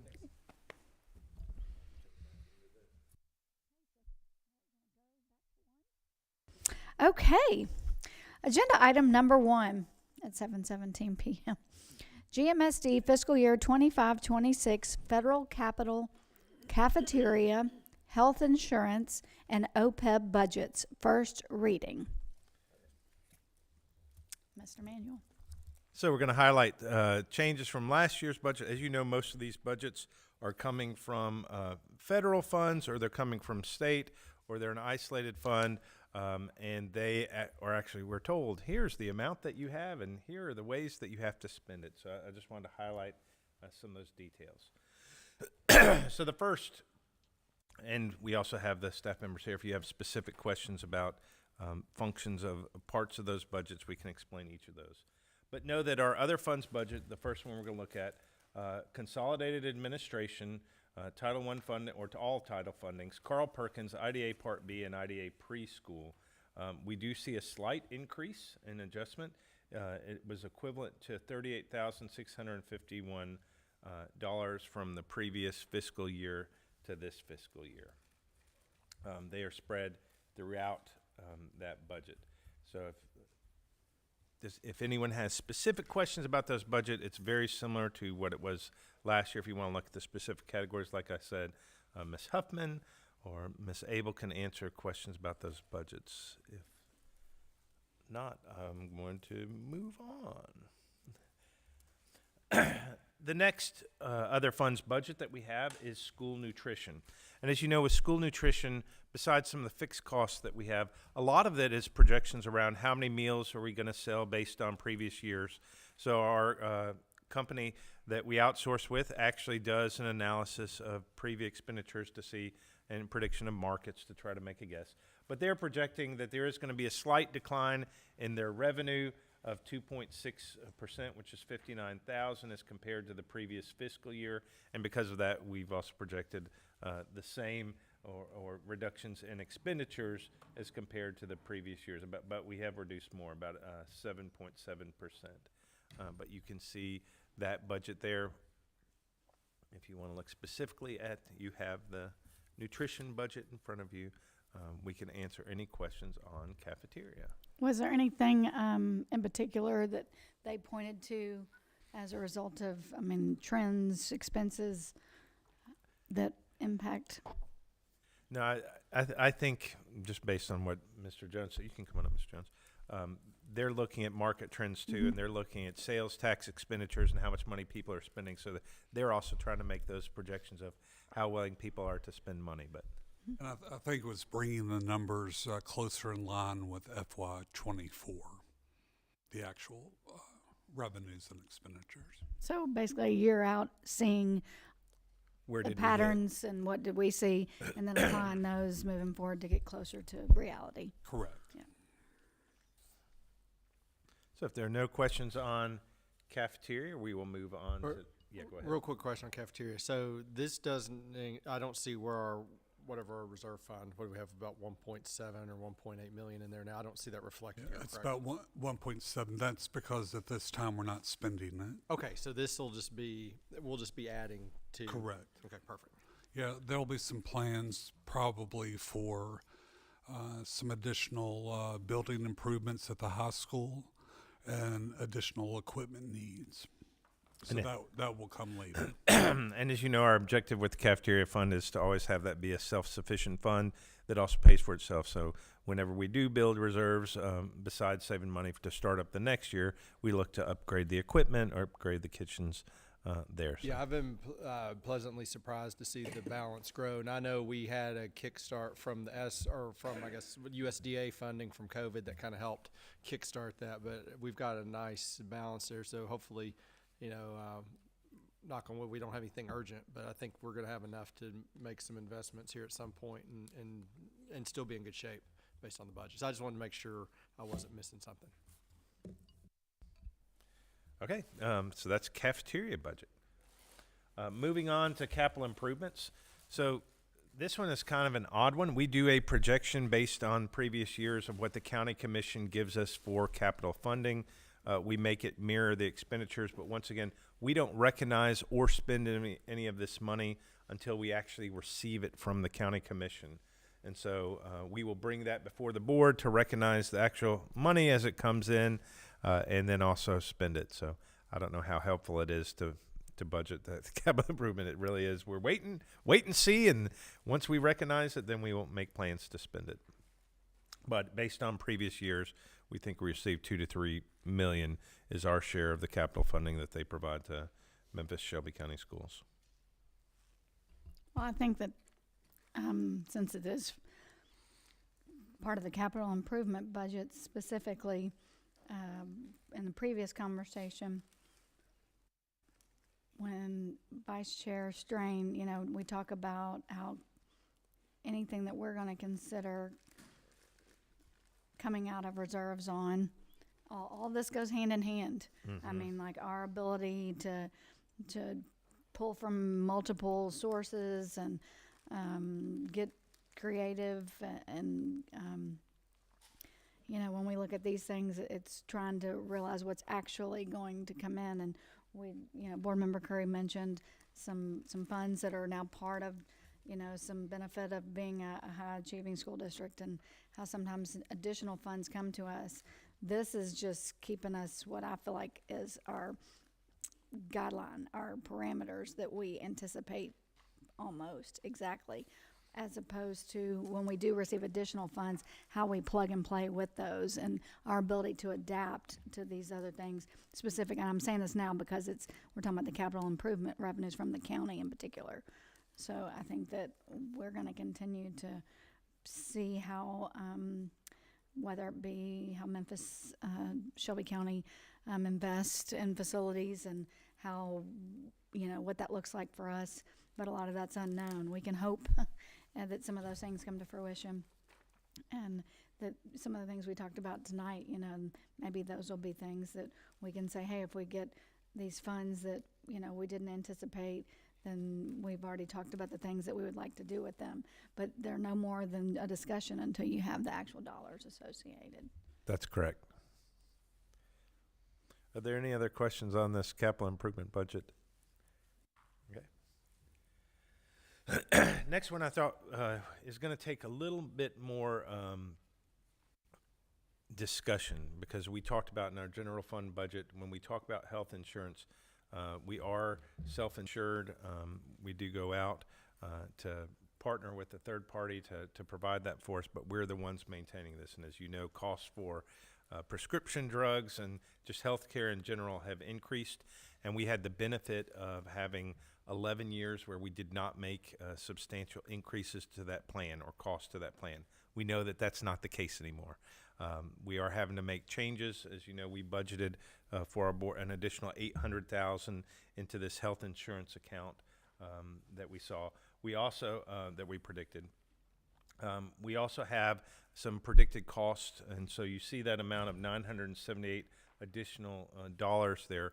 We are increasing rates for staff members. We know that this may not be the last rate increase that we see, but it's the first step that we're going to take. So let's talk a little bit about what we're doing in our health insurance account. So we have moved strategically with our health insurance account over the years. We've tried not to raise cost, but you can see where we are. We offer, in the previous years, we offer 3 different types of plans for our staff members, and we think that's a really great benefit to have. Know that there are other districts that only have one option for a plan. The reason we want to do this is depending on the staff member's place in life. If they're young and they don't spend a lot of money on healthcare costs, they may want to have a cheaper plan that doesn't have as rich a benefit, versus once they have children and they get older or they start having health issues, they may want to move to a richer plan. So we think having the different plans is important. In yellow, you can see changes that we've done over the past.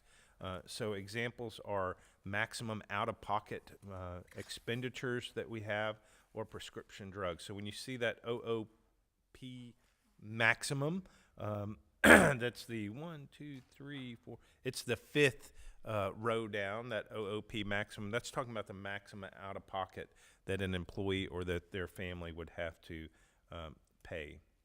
So know that when we look at prescription drugs too, there are also changes that we're making. So I won't talk about the previous years, but know that we were making slight changes within the plan, but it wasn't increasing the cost of the premium for the staff member.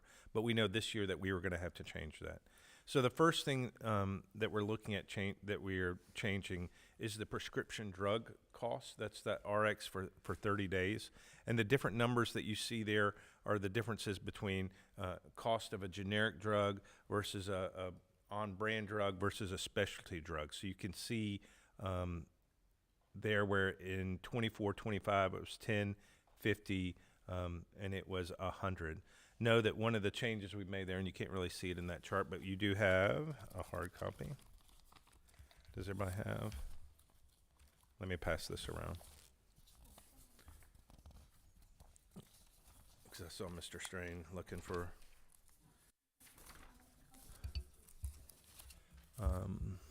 Oh, here they are. Luckily, I got my contacts on Yeah, today. can you pass these around? Sorry. Yeah, thank you. So you'll have two documents. You'll have our health changes that we have for this current year, and you have the previous year. So let's focus on this current year. Know that we went from the previous years of 10, once again, for on-brand, for generic drugs, $50 for brand drugs, and 100 for specialty drugs. That's the out-of-pocket maximum. Don't have to worry about that.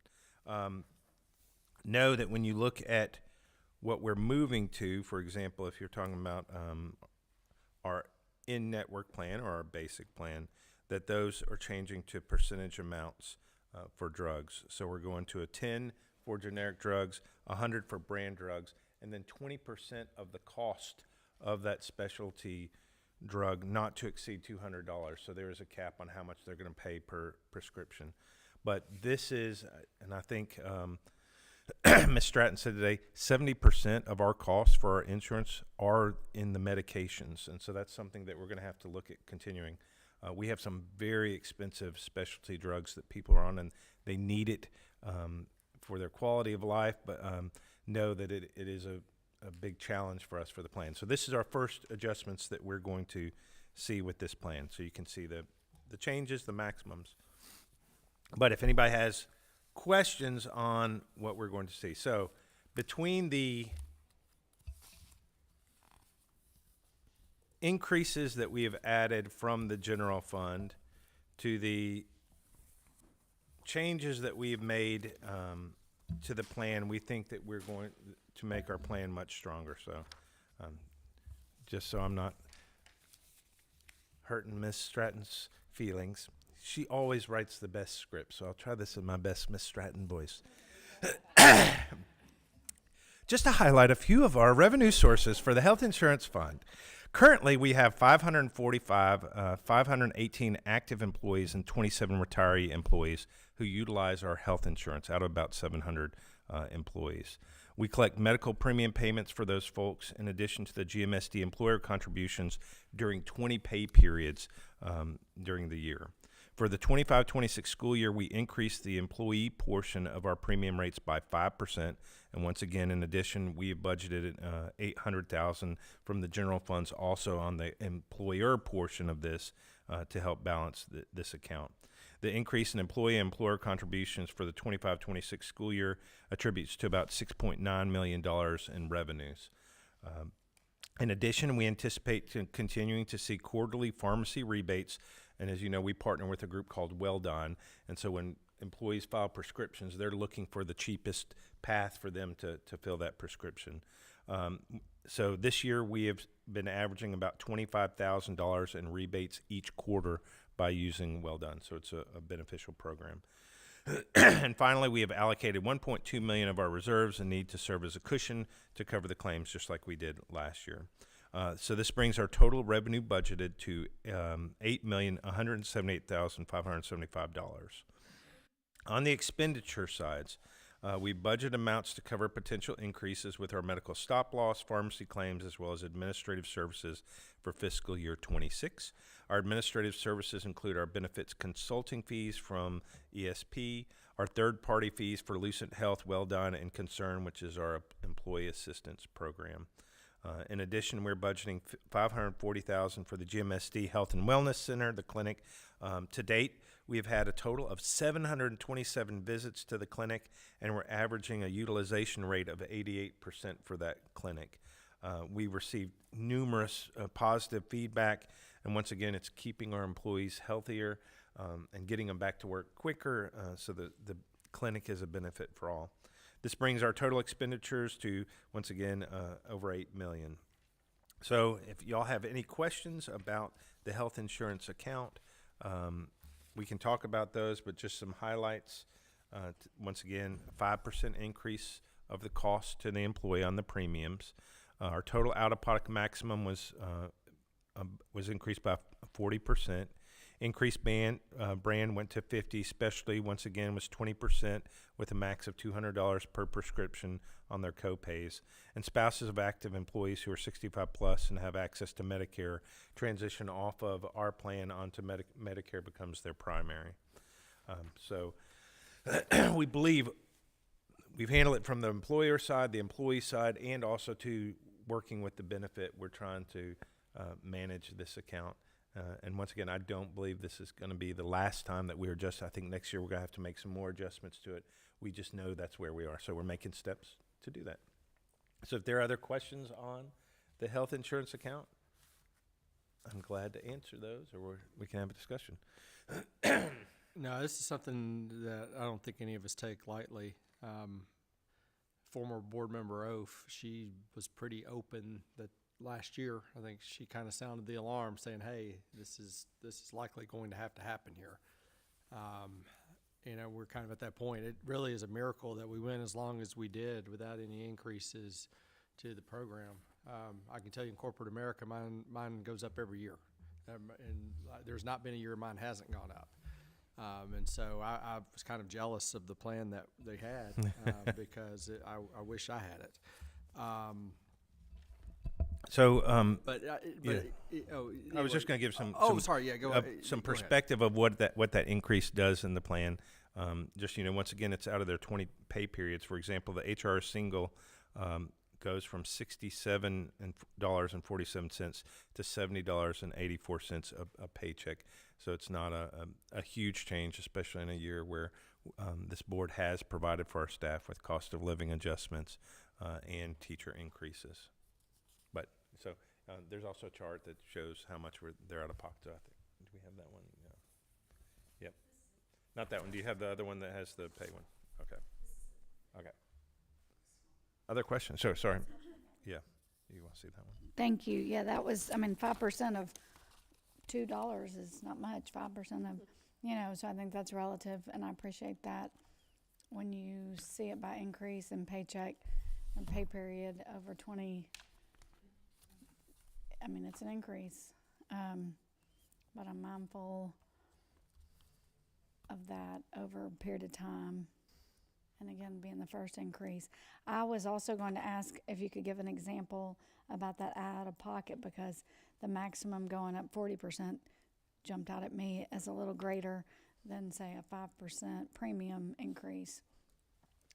I know we have that right here. I'm just trying to see which one was the previous and which one. Yeah, so that's the example in the, Excuse me. coverage Yep. that you can see for that out of pocket. So in here, let's see. I'm just gonna go. Yeah, so if you basic. look at, for example, show me one. So if I look at that one plan, and I can't see that from here, they go from 11,000 for just the employee for the out of pocket maximum to 16,000 would be that change. 4,500 for the individual. So know that that's what they're seeing change as far as how much coverage they have.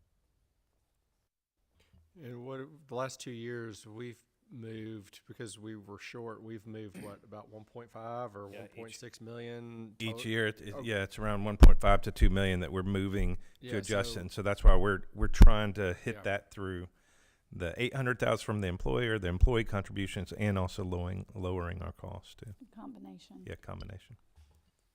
But I appreciate that, Board Member Curry. That is, it's not that somebody hasn't had to do the recovery. That's been occurring in the budget process annually over the last couple of years. I've always thought of our district's insurance plan to be, one of the better ones in the municipalities. And that was sort of my next question, is just comparing it to our neighboring municipalities' plans, that sort of thing. Are we still favorably? Yes, we are still, the benefits are still better, and I think the copay is actually lower than most, except for one of the categories. But like I said, once again, in the other comparable districts, they only have one plan to choose from. So, but yes, we are still. That's always something we take into consideration. We want to provide the best benefit.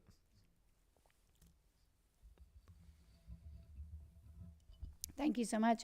Any other questions specific to this topic? Okay. Okay.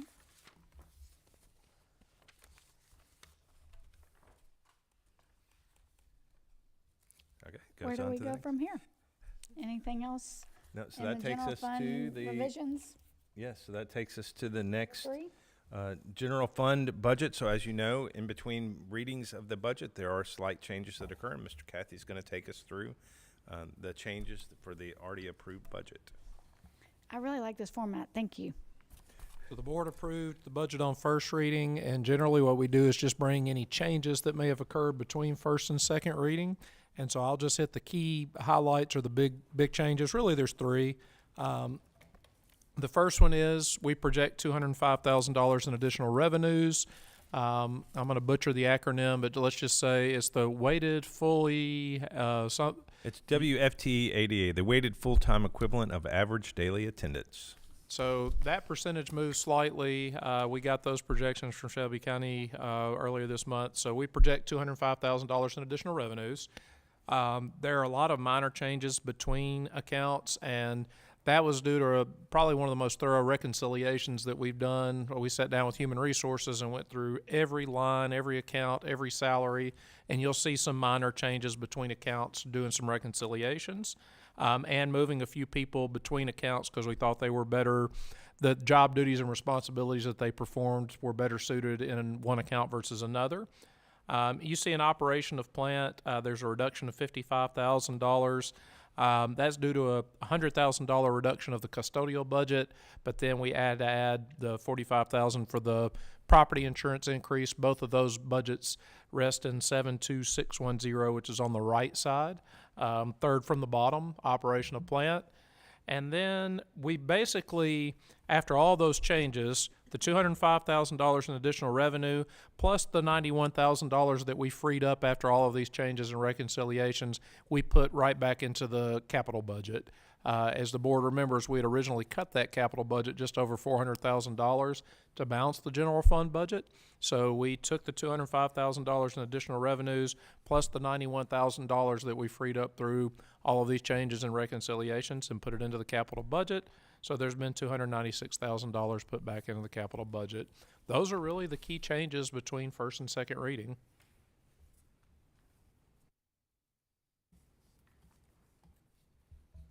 On the additional revenue side of it, down at the bottom, special education reduction of $123,000. Can you just explain that? That's two things. One was movement of some personnel in that specific line over to regular instruction. So you'll see there's an increase on regular instruction 71100, $47,252, and then there was some reconciliation done with the paraprofessionals within that account where we actually had one too many budgeted.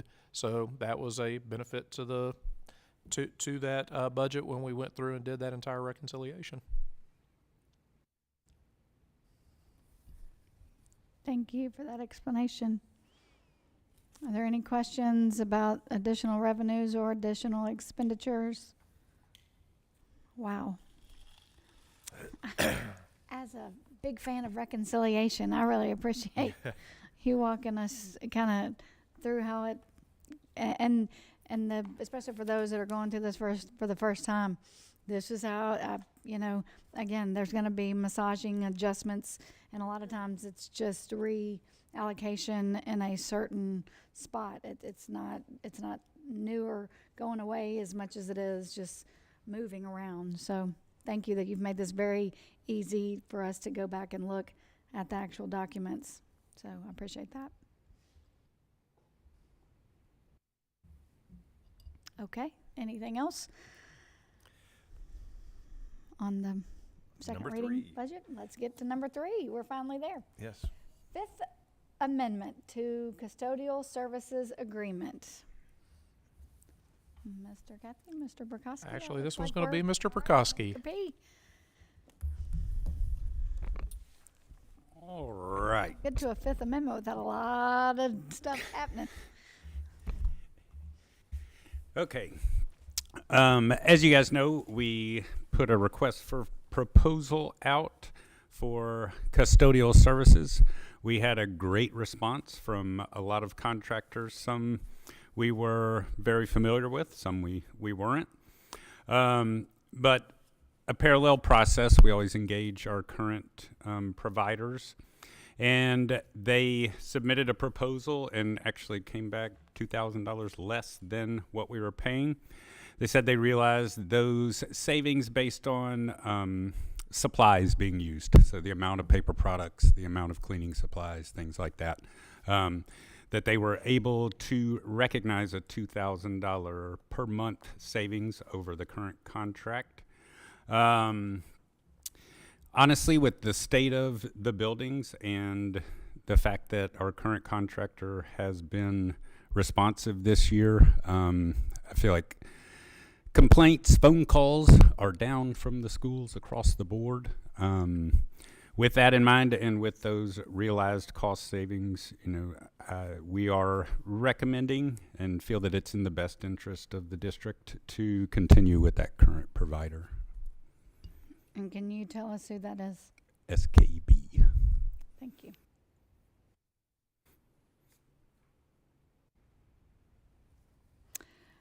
Discussion, questions? So I was just curious about the hourly rates that we're showing. Was that used to calculate the total monthly price, or was that work on top Nope, of those it? are for outside of school day hours. So like if we had them at a football game, that's how much it is per person per hour. Okay, for so what, custodial. SKB's not listed there for their, at least the sheet I'm looking at for the RFP. What's their hourly rate? I didn't see a change in the hourly rate from but I can look that up. We'll have that information to you by the end of the night, Mhm. Mr. Curry. We'll dig through and we'll find I it. just wanted to do, make sure we're doing the apples to apples comparison there. Mm-hmm.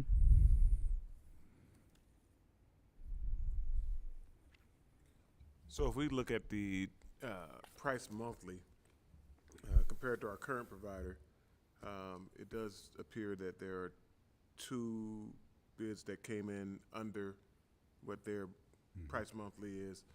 Can you help me understand,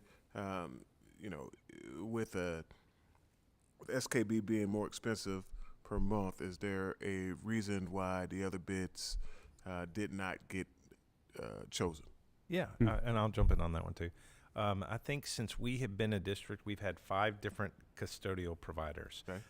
And not all relationships were as responsive or beneficial. But I think the reason that they're wanting to just continue one more year is that we are having really good years where the staff is responsive, administration is responsive.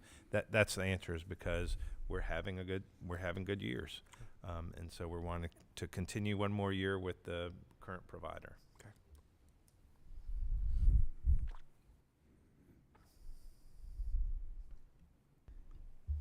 I don't know if you had anything to add, Mr. Percussi. Nope, that was it. I guess the reason I'm curious about the hourly rate, because obviously we have the football games, we have basketball games, we have rec league basketball games that we're incurring expenses for, correct? So the hourly rate would come into play on those Saturdays for us when we clean. I'm assuming there's, like, if there's a game over in Forest Hill Gym, I'm assuming they're coming in and doing some cleaning, right? I don't think they do. Okay. I think Okay. it's They get that on the morning when they crew come in. that comes in normal- Monday. during the normal So, course. so the main, So combination, to answer your question, because we have night crews in the buildings that are usually staffed till 10 p.m. roughly. Okay, okay. So they're covering the night events. Really, when the hourly rate comes into play is if there's a weekend event. That's really the only time we don't have staff. We have staff scheduled from as early as 7 in the morning until 10 at night, so on weeknights. Now, weekends, if we had weekend events that we needed custodial coverage for, that's when that would come into so an play. example that would be like Black Horse, the wrestling tournament. I'm assuming maybe for the Mustang Classic from a track doing the stuff there. And not always utilized. Sometimes the plant manager covers and provides those services. Sometimes we have a custodial. It just depends on the event size. And most of those, they're charged back to the organization that's using the facility. Question, how many times did SKB get, subject to the non-performance penalties in their contract? 0. Okay.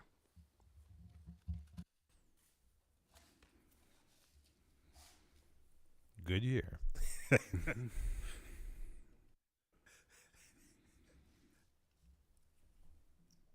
Other questions? Per Board Member Curry's asked, we will get that breakout just to give the whole scope of comparison. Appreciate that. Sure. As we're working on the other items, I'm sure they're digging in right now. Okay. Thank you for walking us through the rationale and the recommendation. Agenda item number 6, Farmington Playground Project. Oh, sorry. Oh, did I go right by there? I sure did. Maintenance service Sorry. agreement, number 4. That's okay. Still We're there. hopping all around. Number 4. made a mark by too soon. Third Amendment to Maintenance Service Agreement. Thank you. On that one, ABM came back and in our previous contracts, they have where they can increase by 3%, and that's what they submitted to us and proposed to us. So that's the contract that we have presented to you.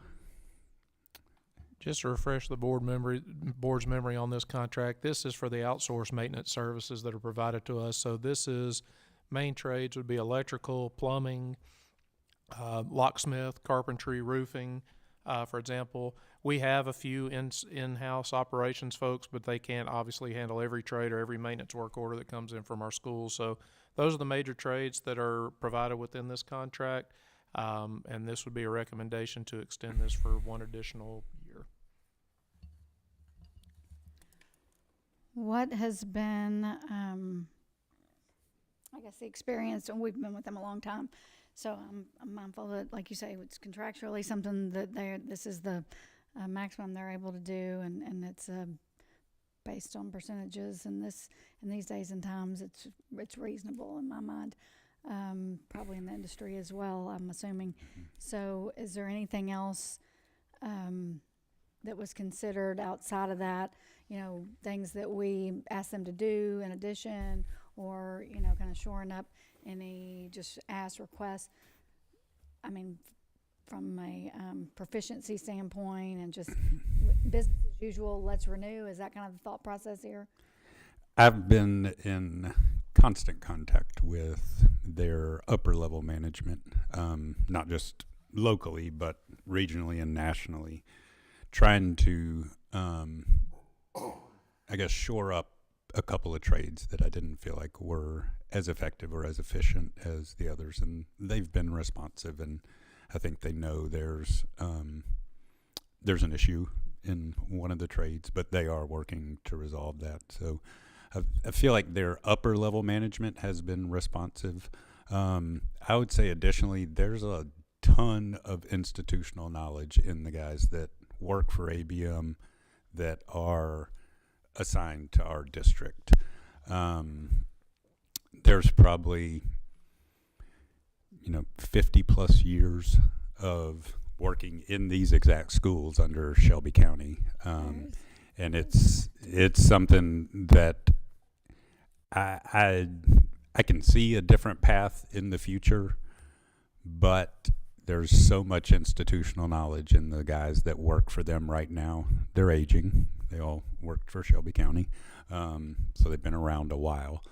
To me, I feel like that's the biggest benefit we have right now from ABM as opposed to other companies. I mean, they know where things are in the buildings that there may not be another person on earth other than Mr. A who knows where those are. Just the bowels of Houston High School are very convoluted, and they definitely the people that work there now make our relationship with ABM work. As the people start to change, I could see us looking at a different route for maintenance in the future. And just to clarify too, these are not major projects too. These are small maintenance repairs. There are times like when we have major pipe bursts that we have to go out to an electrician or a plumber. These are smaller trades and maintenance that we have to. Or, excuse me, is ABM assessed a monthly score like SKB? I don't have a monthly score for them in the contract that I've seen.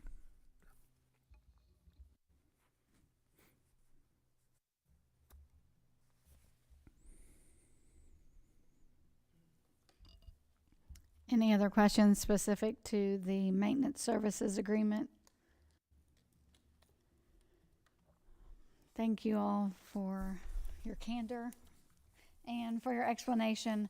I think it's important to point out, we have great folks on staff, but this is just like, in my mind, having an industrial maintenance person, like if you lived in an apartment or something, or, whether you have an office building that you go to every day, that someone's there to do those things, that pop up. And you want institutional knowledge and responsiveness are two things that's really hard to put a financial value to.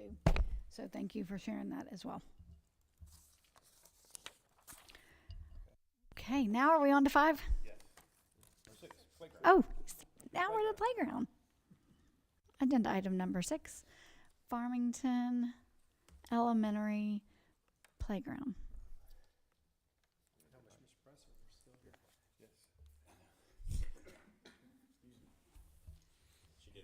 Yeah, for our Farmington families, Ms. Brassfield was here, and she was going to advocate strongly for it. Yep. 2.5 hours ago. Our first discussions ran a little long. But I think I speak for Ms. Brassfield in saying that a playground would get her infinitely closer to her vision for the school and what she wants for her students. Her relaying that vision and having this utopian, school setting that she's looking for, whether it's, in all of her endeavors, she has conveyed that to the parents very well, and they have supported this wholeheartedly and fully. Over the past 2 years, I think they've raised $154,000 towards this playground. For those of you that don't know Miss Brassfield, I think her kind of mantra is, we're going to be the best and we want everything, and everything is above and beyond.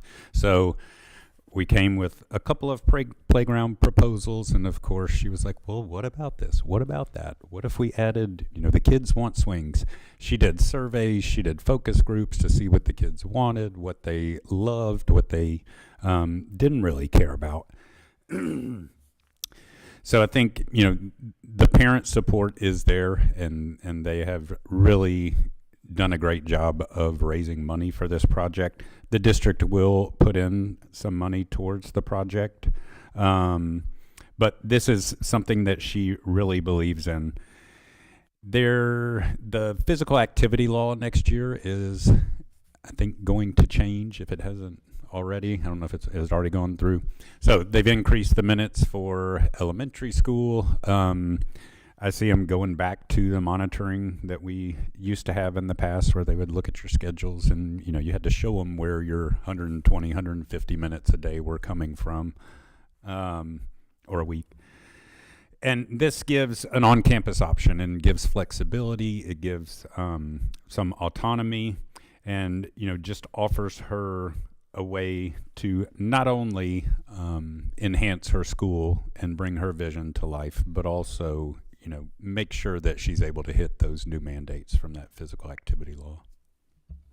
And I'll just add that historically, we followed a similar path at Dogwood. When they wanted to install their on-campus playground, the school raised roughly half the money. The district kicked in and covered the other half of the portion of the playground. So we've done past practice this way, and we welcome those partnerships with our schools, our parents, and our principals, where we're happy to come in and support those things, and we have done that in the past.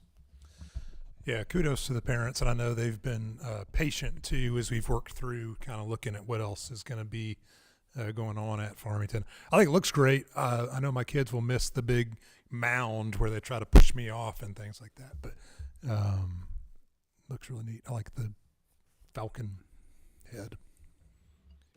Yeah, I just want to commend the Farmington community for really rallying around this. I think their work is going to make this come to fruition. A couple things. So I know we're looking at brick and mortar for the portables there. So obviously we already know where this is going to go, and it's going to be free and clear of construction.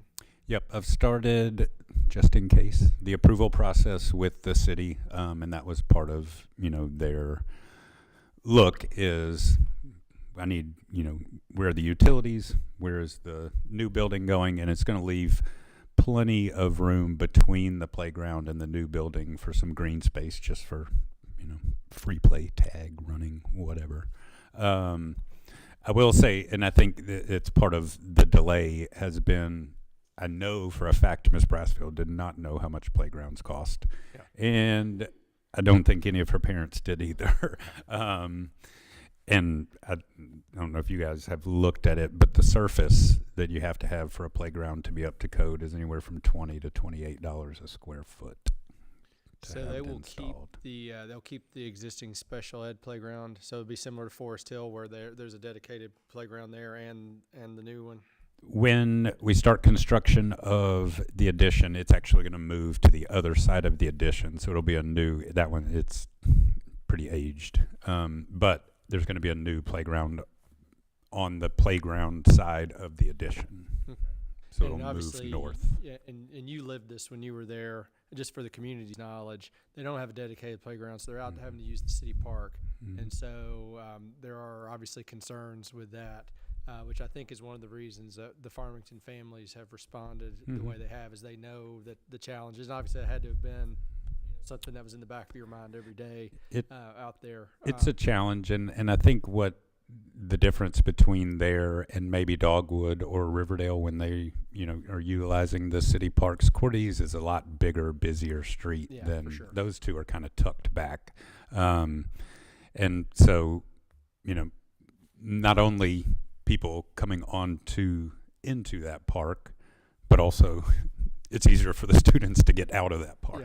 Yeah, for sure. So yeah, I enthusiastically support this. Like I said, I commend if she were here, I would tell her great job for all that, and I'm looking forward to seeing this project come together. What would be the time frame? Would we be able to do this over the summer? What are we looking at realistically? I don't know if they could complete it over the summer, but they'll get close. I'll add to that Mr. Prokosky has been doing his due diligence, because we want to double, triple, and quadruple check that when we put the playground down, we don't put it on top of utilities, we don't put it on top of infrastructure, because one bad thing happens and we don't want to dig up a $300,000 playground. So we are double, quadruple checking and just making sure we have checked everything and done our due diligence before, because once we put it in, it's there, and we don't want to have to disturb it. I echo my fellow board members' kudos to the Farmington community.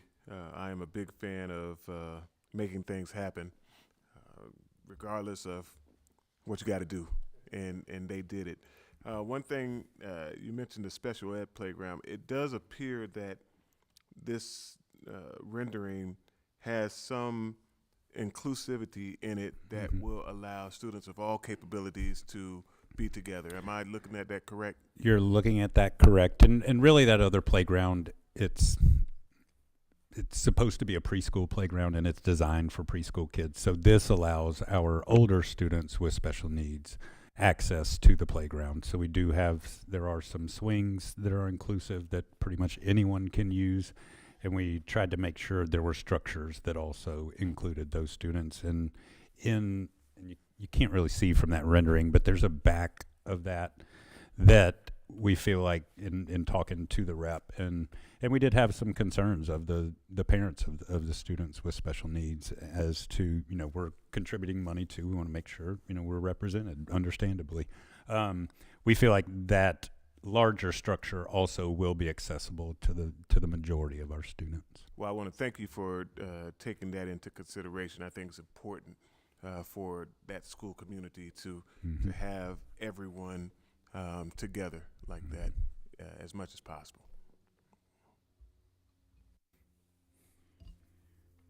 Thank you. I appreciate Board Member Hendricks making note of that.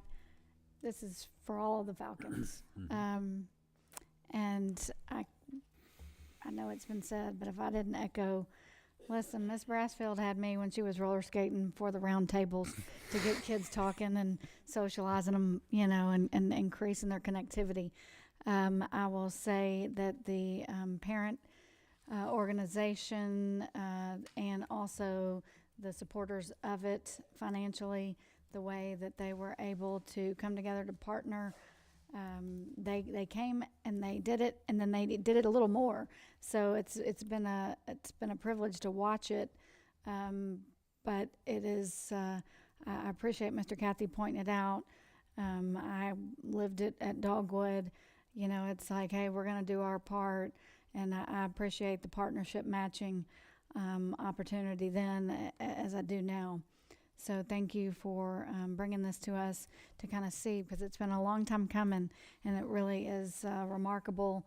The rendering really is special, and I hope that we're able to, if it is approved, that we could make this happen. Any other questions on agenda item number 6? All right, now we're on to agenda item number 7, Riverdale Middle School construction bid fiscal year 2025-004. The mic. I don't know if you guys have been to Riverdale during the school day recently, last couple years, but there are a lot of people that aren't in maybe the most appropriate spaces that they could be in. We have a gym storage room with 4 of our clerical people in it. We have upstairs, there's a curtain that's walling off one teacher or one tutor's space. Mr. Bond, I think, is always, whatever I have, I'm going to make it work, and I'm not going to complain. I'm not going to even bring it to anyone's attention, really. And I appreciate that about Mr. Bond. But I think this is something that is very much needed for Riverdale. What the plan is to take the locker banks where there's the kind of, shoulder-high lockers, remove those lockers. They're not utilized nearly as much as they were, a few years ago even. We don't have textbooks. We don't have, a whole lot of stuff that we don't use in schools anymore. We are going to keep as many of those as we can and move them to the other side of the hall. But basically, the downstairs locker area will be turned into 4 offices for the ladies in the storage closet, which then gets the concession stand to not be a storage closet. So that can be more of a concession stand. And I think just gets a lot of the building back to its original purpose. It offers some confidentiality and some privacy that's not there now. The upstairs locker banks, there's 2 up there. Those are going to be turned into kind of small group rooms. So for tutoring, for if it were, a group of students with special needs where there are only 2 or 3 of them, or if that's, the maximum size for that grade level, it could be almost like a mini classroom. But the majority of it, with having the elementary and middle school, with our tutoring programs, the majority of it will be used for them. But they also have, therapists that are doubled up that could use those rooms very easily. The last part of it, I think, is equally, if not more important. In their counseling department, they have, it's not a half wall, it's a little taller than a half wall, but it's partitions and they're all open at the top. There's no doors, there's no anything. And I don't think that's an appropriate setting for a counselor to be talking with kids or meeting with kids or trying to help kids. So the plan there, it's still going to be kind of a modular partition setup, but it's going to extend past the current ceiling so that we can then put insulation up there and offer them a much more private setting in which to meet with students. It wouldn't be enough space for, a classroom, but they have 4 counselors there. So we want to make sure that they each have a space and that the kids can walk in there and speak to the counselor without, I guess, knowing that the other 3 rooms can hear them, clear as day. There's just not a wall that goes all the way to the ceiling. So those 3 different areas, the upstairs 2 locker banks, the downstairs locker bank, and that counseling office are what this is addressing. I remember this came up in the discussion of all of the list. I went back and looked. I didn't see any numbers. I feel like this came in under what the projections were when we talked about this on the list of projects that we were going to take out of reserve. I just want to make sure. There's 2. Know that there's another one that's coming that you're probably thinking the number. I don't know if we put a number on these, but we are also talking about the orchestra in the multi-purpose room. That's going to be another project that's going to come before. So we split those 2 projects. That one we did a rough square foot number for. Okay, yeah, because I remember going back and looking, but yeah, I think they've got to have it, and they need more. The orchestra room that we're going to be talking about at some point, that's a need as well. So, I think this is to me, this is what we call the cost of doing business. I was going to say, to me, you gotta have it. Dollar value. This is the biggest bang I feel like for buck I've I feel seen. like we're getting a great deal here. Right. Yeah, I agree with that too. And I think this is just an example too of, while maybe the student population and number-wise has not changed a whole lot at that school, it's just a reflection of how school is done differently these days, and you need more in different spaces, and that's a reason we need to do this as well. Yeah, we've talked about the fact that, as we started as a district, RTI didn't exist when we first started, and it's got to be it's an intervention period that's built into the day. Also, to the required tutoring programs where we have to have a 1-to-3 ratio of tutors with students based on their school. All those things are new programs, initiatives by the state that have been added, and we need to have new spaces for this.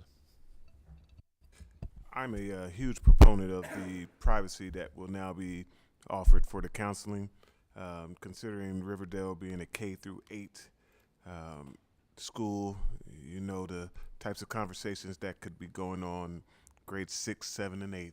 And I think that it's very important when we look at the mental health of our students to be able to offer them a safe space that they know will not be invaded by others, for them to be able to express their problems, concerns with their counselor. So thank you for that addition. I appreciate, to me, I agree wholeheartedly with Mr. Bukowski. These are dollars, perfectly spent, or, considering approval. There is no doubt about it. Raider for life here, and we just find a way. And it's the blessing and the curse of that institution. They deserve it. They deserve to have spaces that are of 2025 needs. And while, like you said, Vice Chair Strain, while the enrollment is as steady as it could be, the needs are different. I have seen the triage, I call it. I think I said that before when we talked about the projects and needs there for the tutoring and intervention. And you know what? They find a way, and I'm confident that they move the needle with that tutoring. The point is it was not in a space that was designed to do it. I think that just a few years ago, we spent money on lockers that are no longer, as you pointed out, the need's not there, so let's do something else with it. By this potential investment, we can just reimagine existing spaces, which I'm a big fan of. Again, getting creative with where we are, what we have, and making it make better sense for what we need. Now, I'm also a product of all those half walls over there, so there could be a study done at the benefits or the probably long-term effects of that. Again, it's just things have shifted, things have changed, and this right here is just a perfect example of how we're responding to those. So I appreciate it very much. And I think a byproduct of this, I feel like we're honoring the adults in the building also that show up to work every day, and I feel like that's important to them as well. Yeah, that's a much better working environment. Sorry. No one wants, wait. That is not what it was intended. Any other questions or discussion on that project? Well, then we are on to agenda item number 8, the intercom system project at Houston High School. If we're going to be in the ceiling, let's do the things.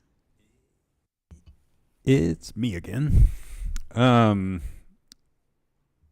I think everybody knows that most of the systems at the high school are 35 plus years old. This is probably, one, I know it's the original system, but probably one that, we should have done sooner. But here we are now, and like Ms. Griffith said, as we're opening up the ceilings, it's the best time to do it. It not only changes out all the equipment, but it updates us to a more modern system. I mean, right now it's a purely analog system that is all basically speaker wire based. This gives them a combination of analog and digital system where they'll be able to do more with the system, but it also addresses some areas where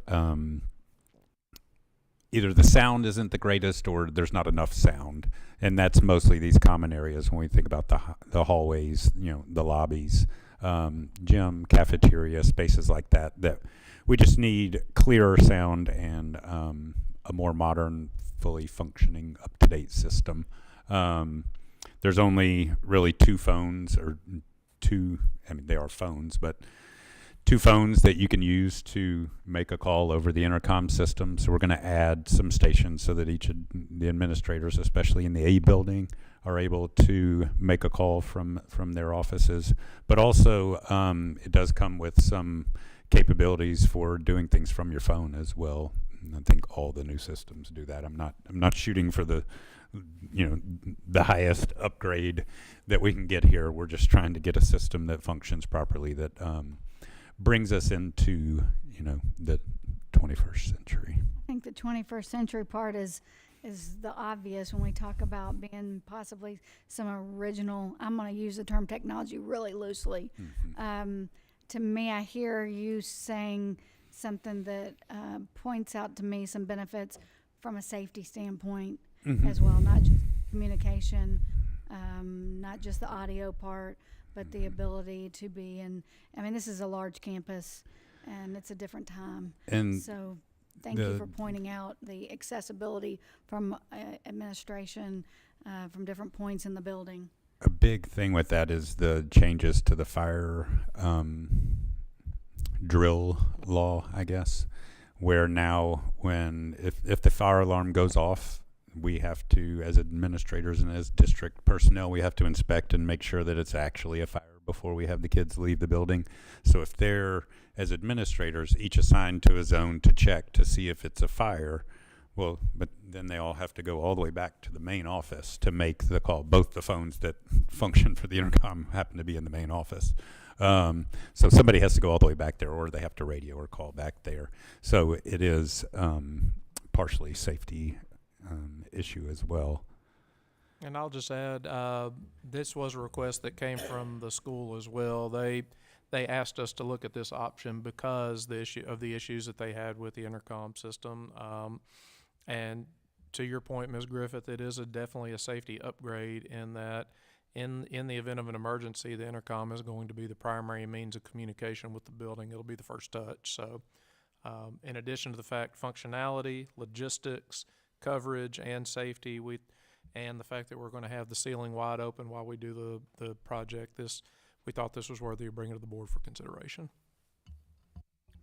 Another one too, where I know it's just phase one, but I was surprised it was only $240,000. Well, there will be a phase two that comes behind it next summer, so just to temper expectations there. This will be phase one, and then if we receive approval from the board to proceed with phase two of the ceiling tile and grid project, we'll bring the phase two intercom piece as well for the first floor in the main building. So I'm looking at the proposal, and I don't see anything about, if something goes wrong with the system, will they come out? Is that included in there, or will that be on our maintenance team to do? Because we know technology, right, it's going to have some issues. It will fail eventually. So there will be a warranty period, and then depending on the issue, if it's the main equipment that makes the system function, we would call them in, and we contract with them for other things across the district. They do a lot of our sound systems, lighting, things like that. If it was something major, we would have to contract with them. If it's something minor, replacing a speaker or adjusting a speaker, our plant managers are able to do all those things. We always have to turn it off and turn it back on to try to fix the first, right? Do that first every time. And then finally, real quick question, as far as the funding bucket, I don't remember seeing this on the list, so is this out of reserve on this one? That's a good question. So we will actually fund this through the general fund. There are dollars left in the general fund capital budget to fund this project. Okay, perfect, thanks.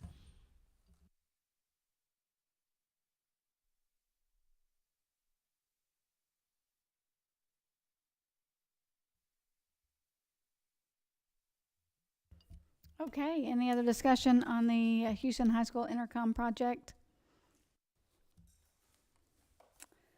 Very well. Agenda item number 9, federal budgets. Discussion to develop a resolution regarding approval of federal project fund budgets. Oh, hello. Thank you, Mr. Prokowski and Mr. Kathy. Thank you. We have with us Mrs. Huffman and Mrs. Abel, Superintendent Manuel and team. Okay, so that was a mouthful.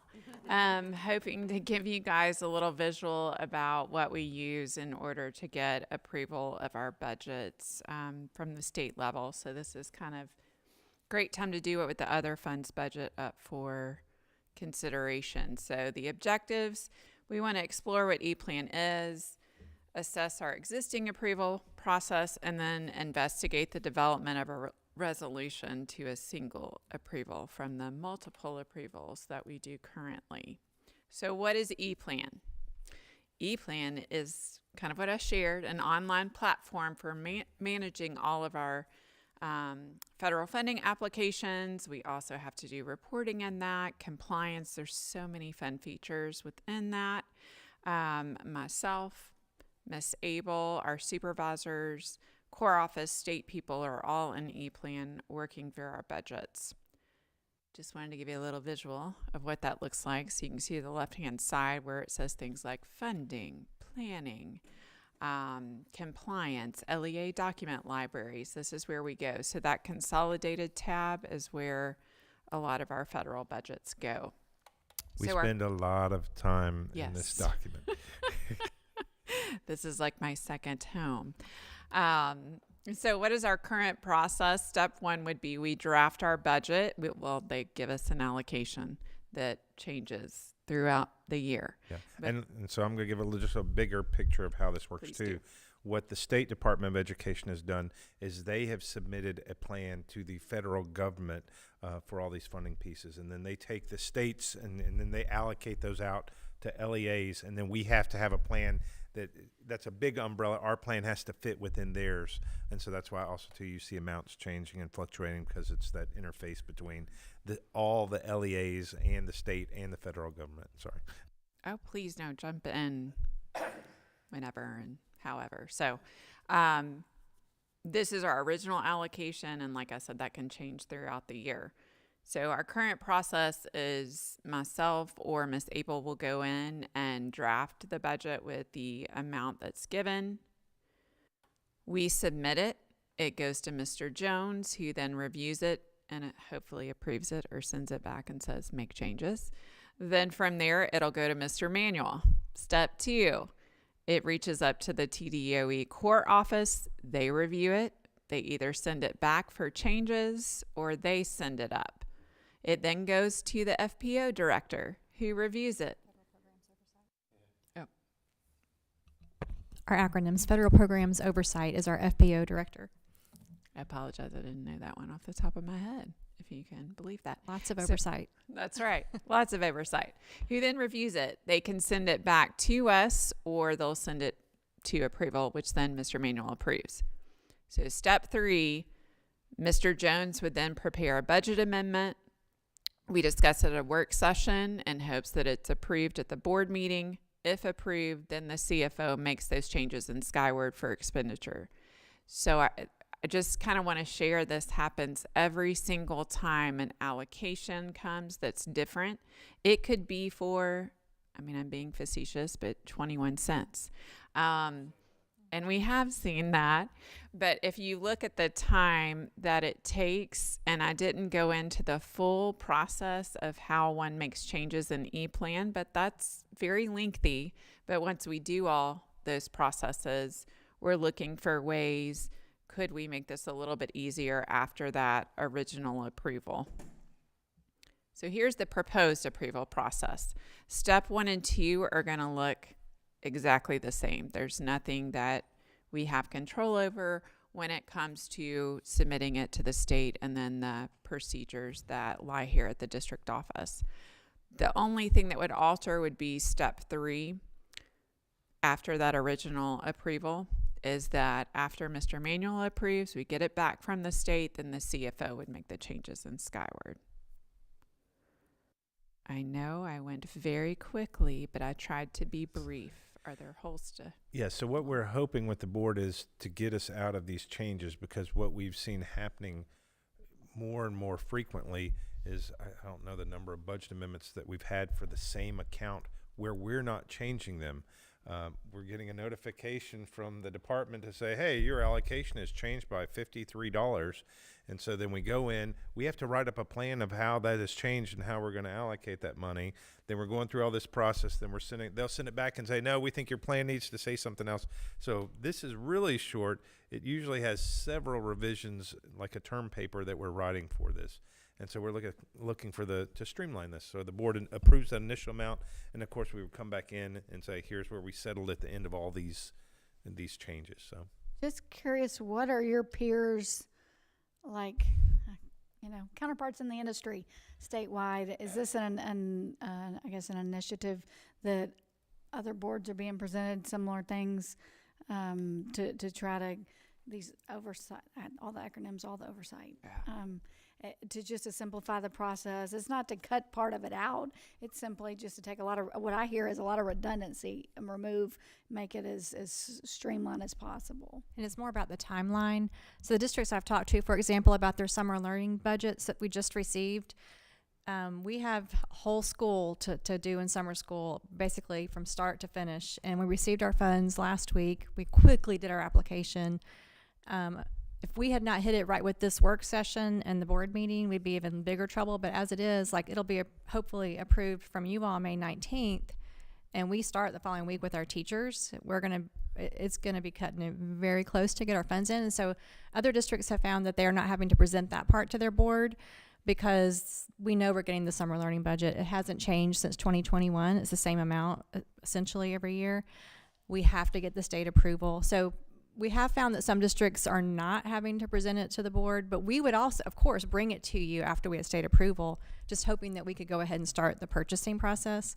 And sometimes we receive funds the day after or week after a board meeting, and then we have to wait a whole nother month to bring it. And a lot of these grants are on tight timelines, so that's the gist of Just it. spend the funds and get them done by June 30th, but it may feel like that's a change. and tagline. may- So who owns the process? Like, if we did a resolution, who's that going to?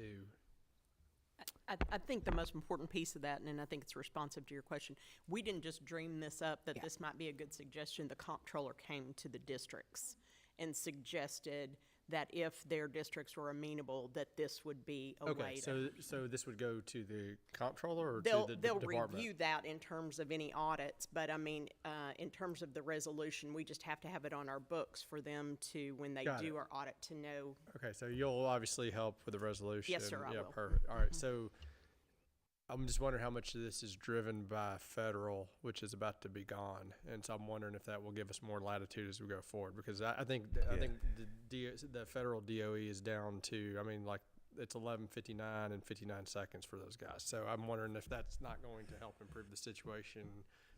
That, Some, but going forward. not unfortunately. We do not have a large number of ELL students comparative to other districts. And what you see on the federal level is they're making a lot of changes to those title programs. We're not seeing it necessarily. There are some reductions, but in the Title I, I don't think there are major reductions that we see there. So we will probably see same levels of federal funding in those areas where we don't have those student populations. Other districts are seeing predicting substantial changes. Okay, I guess I was wondering, like, if we send this to the state and they say, well, this is out of our hands, the federal government's requiring this, and so if I didn't know where the process, because obviously the federal government puts you deal with it every day, the burdens that are placed, and so I didn't know if this process was in response to something that the federal government required, that could be going away. So, but yeah, I know personally, I'm happy to help try to clear the path for y'all. So whatever we need to do, I don't think it'll be a concern of getting that going.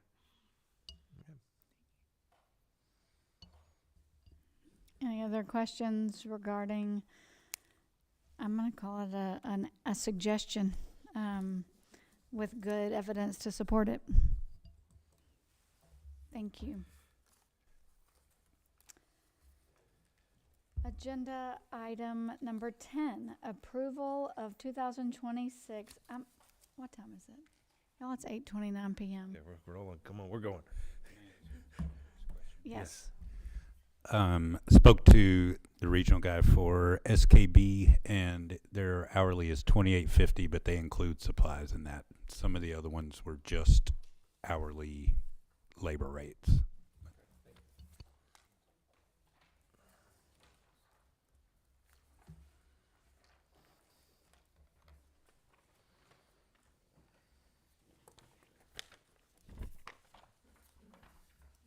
We got extras.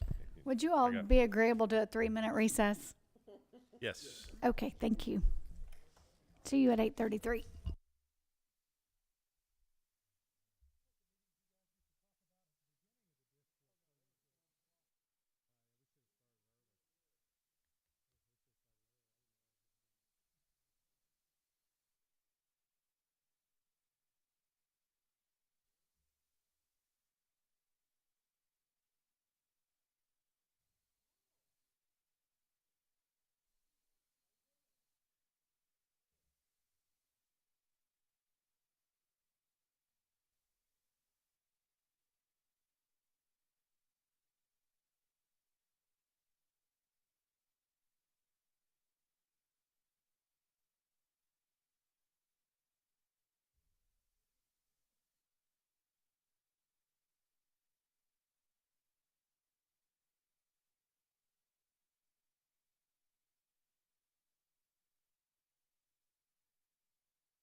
All right, back at it. We are in the work session agenda 2. Agenda item number 10, approval of 2026-27 instructional calendar. Ms. Abel.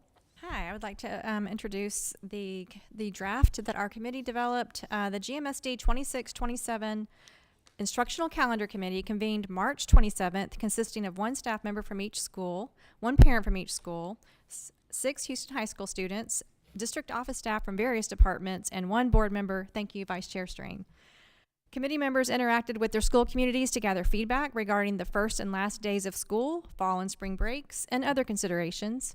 And then we came back together April 8th for a virtual meeting to discuss the feedback, noting common preferences and new ideas to consider.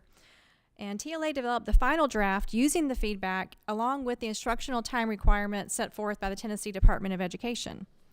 And so just to give some background knowledge about those time requirements, by Tennessee Code Annotated 49-6-3004 Part A, requires that we maintain no less than 200 days for staff, which breaks down to 180 days for classroom instruction. However, since we do go more than 6.5 hours a day, we go 7 hours a day, we have 13 stockpiled PD days or inclement weather days. And so we always submit an application to use 5 of those inclement weather days for professional development. So our students will attend 175 instructional days, and that allows us to meet our 200-day contract for all staff. And along with that, I will say that there are some items of note. If we look at the draft calendar in our traditional format for 26-27, it is very similar to our previous calendars overall, with a few items to note. I will point out similarities with our municipalities. So thankfully, we've been able to kind of all collaborate together and align our fall and spring breaks. So we do have the same first day of school as Collierville with August 5th. And then Arlington and Lakeland begin on August 6th. That's very close. The same last day of school for all of the municipals, and the same fall, winter, and spring breaks for all of the municipals, along with the last day of school of May 21st. But some of the interesting differences about this calendar came about through our committee work, and we loved the ideas that were shared. And I think a lot of you have heard some of these ideas through our strategic planning committees also, that teachers would like more in-person professional development. 24 hours of flex PD can be daunting, and they would like more time to collaborate between the schools and so forth. And so we have built in time for that. So what I want to point out is if you look at the calendar, as we're in school, and by the way, you have a draft template that can also help you see the entire year laid out. So that allows you to kind of count the number of days if you wanted to. But September 4th falls right before Labor Day, and we felt like that would be a good time to take a break for professional development, like a district learning day, to allow teachers time to dig into the data they have so far, any lesson planning they need to catch up on, any collaboration they want to do as a group. So that would be a day out for students and a day in for teachers, and it would give families a long 4-day Labor Day weekend. So that's one item that's different that we haven't done before. And then we also built in half days before every major break for students. It's a half day for students, just like we do at the winter break and at the end of the school year. We have found that the Friday before fall break and the Friday before spring break, it's difficult to be there the entire day. Everybody's ready to leave. The students are ready to go. Families are ready to get out of town. So we would like to do half days for those. And this came about through the committee. Like we said, it was an idea that was shared. And the teachers would still work a full day to maintain their contract, but they would also be able to use that time to finish up their grades, to collaborate, to close out the quarter, the grading term. So that was different about this calendar. And then another item of different is, since we are adding in that extra professional development day, it does reduce our flex PD hours from 24 hours down to 12 hours, which we think our teachers will be very excited to hear about in 26-27. Next year we will have 25-26, we will have 24 flex PD hours. That calendar's been approved by the state, so it's locked in. But we do like that we have that flexibility for the 26-27 calendar. So that's some background information. I'm happy to answer any questions or hear any feedback. Is there any concern about having 2 4-day weeks coming off of spring break, because this calendar year is an early Easter. Yes. I will tell you, just from doing research from a couple years ago, a lot of districts take spring break that week. So the years that Easter falls early, districts across the state will go with a later spring break, and then they take off that whole week. I'm not saying that we do that. That seems to be practice in other areas of the state. I mean, is there a concern? Because it's like spring break, you're off, then it's 4 days, and then another 4 days. We and talked a then lot kinda- about that yeah, in our so- committee, and Mr. Strain could speak to that as well.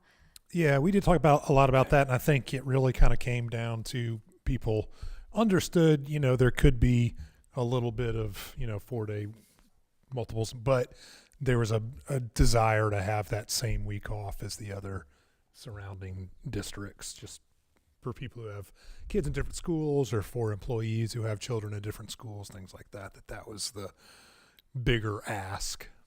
We met March 27th, and it happened to be the week after spring break. I think it was the Thursday after spring break, and we were all already exhausted, and we were like, you know what? We would really like to have tomorrow off to kind of ease back into into the school year. But that was one of that's a joking comment, but we did talk about that, and that it is so close to spring break. But there were two, you look at the pros and the cons, and it won out just to be aligned with the spring breaks of the other districts. And it falls at a good time right in the middle of the second semester. So, Yeah. I guess so all the other districts are doing the Friday before Memorial Day out of school? before Last day? East.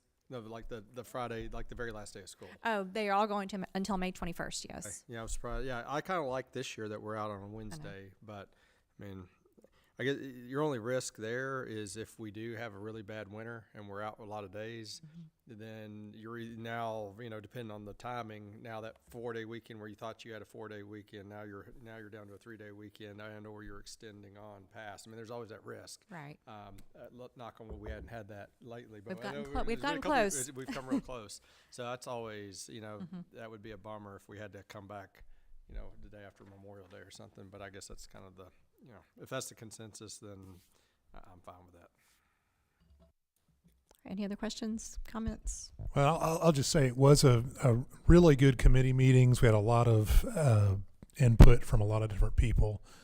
Ms. Abel and Ms. Crowder and others really led a good meeting and took a lot of feedback. And there was a lot of discussion, small group, and then larger. And I really think, other than, you could always take a fall break a week earlier, a week later, or spring break week earlier, a week later. But for the most part, I really thought there was a consensus on really most everything. And even then, it seemed like most people, with the spring and fall breaks, their concerns were really just kind of to have it similar to the other districts around town. And the calendar is posted, of course, for this meeting, and then we will also share in the World of Our Own newsletter Monday as a draft calendar.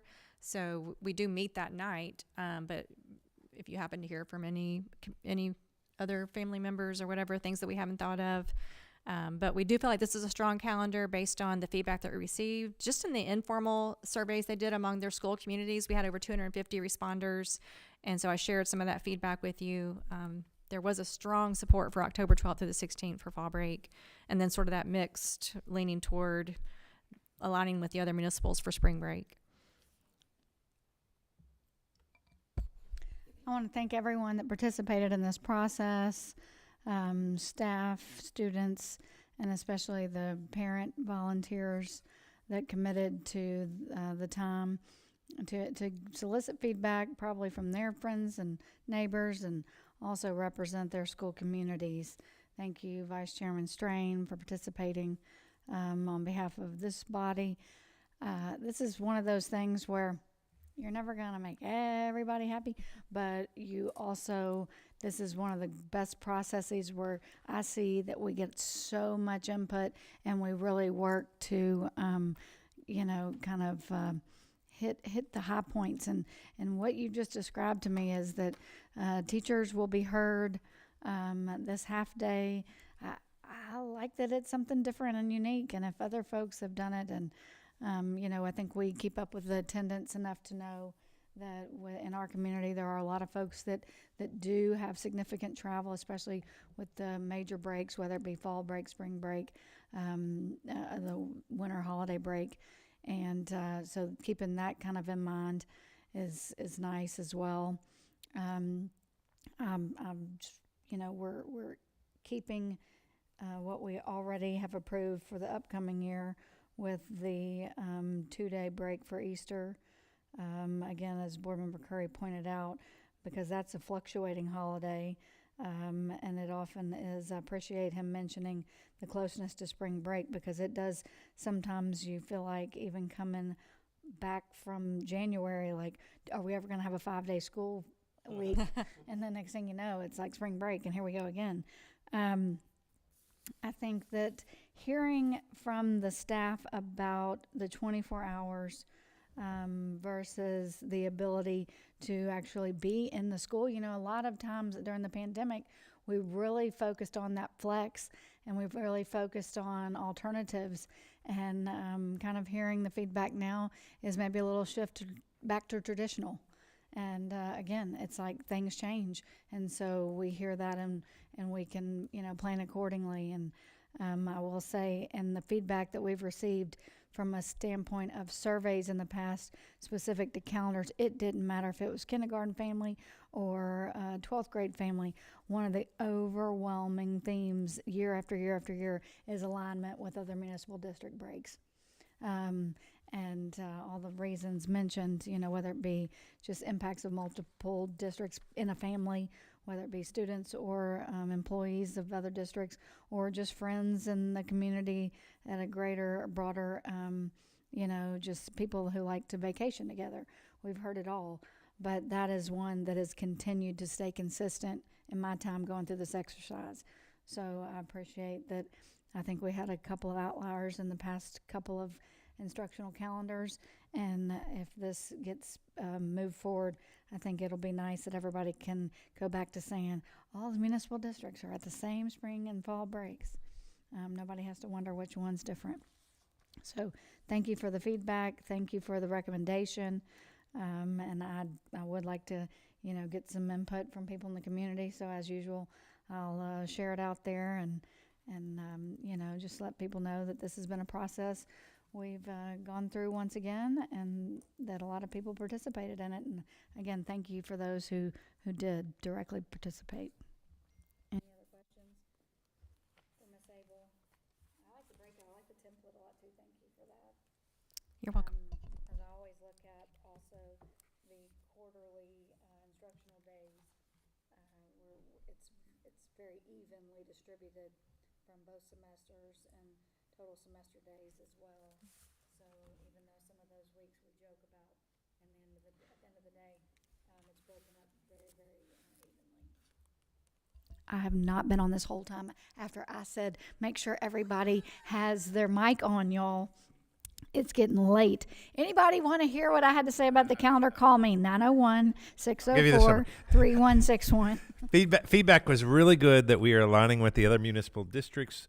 And based on the previous years, that's been a positive thing about this calendar. And you're going to be looking for feedback from our constituents. And so please reach out. And thank you to the committee. Yes, it is getting late. Okay, if no further comments or discussion, agenda item number 11, Summer Success Camp budget. You were just mentioning that. That's right. One of those federal grants that we approve are our summer camp budget. And since we haven't talked a whole lot about the summer learning camp in a little bit, I want to give just a quick background on, we basically plan for an entire school where we have staff, we have cafeteria, we have curriculum, we have supplies, lunch, snacks, in-house field trips. We involve every department and district office, payroll, everything. And we do this in a quick turnaround. We are thankful for these funds for the summer learning camp. It is a law that we have the camp, and it is structured with 4 hours of ELA and math combined. We can break that up, at least have 1 hour of ELA and 3 hours of math, and vice versa, depending on what students need. 1 hour of intervention and 1 hour of physical activity. And we invited over 1,000 students this year for rising grades 1 through 9, which is existing K through 8 students. invited over 1,000 students that we identified through priority lists. And so far we have almost 300 who have committed to attend, and that's typically about how many we have in our camp, is about 300. We'd love to have more. And so our overall allocation that we have received, the $670,889, is very comparable to what we have received in the past. It is based on our percent of economically disadvantaged students. And I explained the timeline earlier on when we received the funds versus trying to buy everything. We were featured, by the way, in the state summer camp video, and that is posted on the Tennessee Department of Education Learning Acceleration site. We have Ms. Brassfield in it. We have some teachers and students in it. So that is a good video to watch if you want to learn more about summer camp. And you can see that a lot of our allocation goes to staff. We identified our staff to teach because that's the whole purpose of this camp, is to help students learn to be able to access the upcoming grade level content more easily. And so we identified our highest performing teachers. We always have more teachers apply than we can hire. We would love to hire all of them, but we do look at level of overall effectiveness for teachers to determine who we will select from all the schools. And teachers love this time to collaborate with each other also by coming together from all the schools. We will serve in 2 different schools. We'll be in Forest Hill for our elementary camp and then Houston Middle for our middle school kids. And we have 2 administrators. Brian Fisher, Sarah Strickland will serve Houston Middle. They'll split that up half and half. And then we do have one at Forest Hill, Miss Joy Phipps, our assistant principal. So it's a great opportunity for them to leverage their leadership abilities as serving basically as principals. So you can, like I said, we focused most of our allocation on teachers, and then the rest of it we have broken down into supplies and materials that we need for camp. And I'm happy to answer any questions that you have. How are the kids that are invited chosen? So we have a priority list based on criteria that the state gives a guidance, and then we have to submit that in our application. We use as much data as we can get. We use the Ames web data that's been given out throughout the entire year, because we want to see the whole picture of a student. We use the benchmark. Hold on. So Ames Webs it's an assessment. It's a universal screener to check for skill deficits that students have. So we do those 2 or 3 times a year, depending on grade level. So that's the first one. Yes. Thank you for clarifying. Once again, we have acronyms. We have lots of testing words that we use. We also have our standards-based assessment, MVPA, also called CASE in some of the schools. So we use that data that's been gathered. We use teacher feedback. We use grades that students have earned. So the whole picture of everything. We even have their TCAP score from the previous year, as much data as we can have for a student. And then those students who have consistently scored more, kind of approaching, not quite on track, are the ones who are identified as priority students who would benefit strongly from attending the camp. And the camp runs from June 2nd through the 26th, Mondays through Thursdays. So we do not go on Fridays, which teachers love, and I'm sure families love. We will be attending one Friday this time on June 20th because district office will be closed on June 19th. And then we have a makeup day. By law, we have to have a makeup day because this is tied, of course, to 3rd and 4th grade promotion pathways and the 4th grade adequate growth. And so students have to attend 90%, which means they can only miss 1 day of camp, and then they no longer qualify for that promotion pathway. They have to have a different pathway. We do have to give a state post test at the end of the camp. So this is all state driven, very much academic standards based, but we make it fun as well. Yeah, I do know, the students I know who have gone have really enjoyed it. You think about going to school in the summer, but they want to go. I know you mentioned we have not received any additional funds since 2021. Have other districts throughout the state received any? No, it's been consistent. Put the money in and don't raise it. Okay. It's because it's based on our percent of economically disadvantaged students, and they actually kept it the same for the past 3 years. Even though our ED population might fluctuate somewhat, they grandfathered it in for 3 years. And so we've received basically the exact same allocation. Yeah, because the State Department's funding it through TANF funding, which is for free and reduced students. The challenge is that doesn't necessarily align with the students who need to go to the camp. A lot of times those students who are coming, who are free and reduced students, do need extra supports, but those aren't always the students. So it's odd that they've aligned it that way, that's how they're determining your allocation, but it may not line up with the students who are having skill deficits or having struggles and need to attend that summer camp.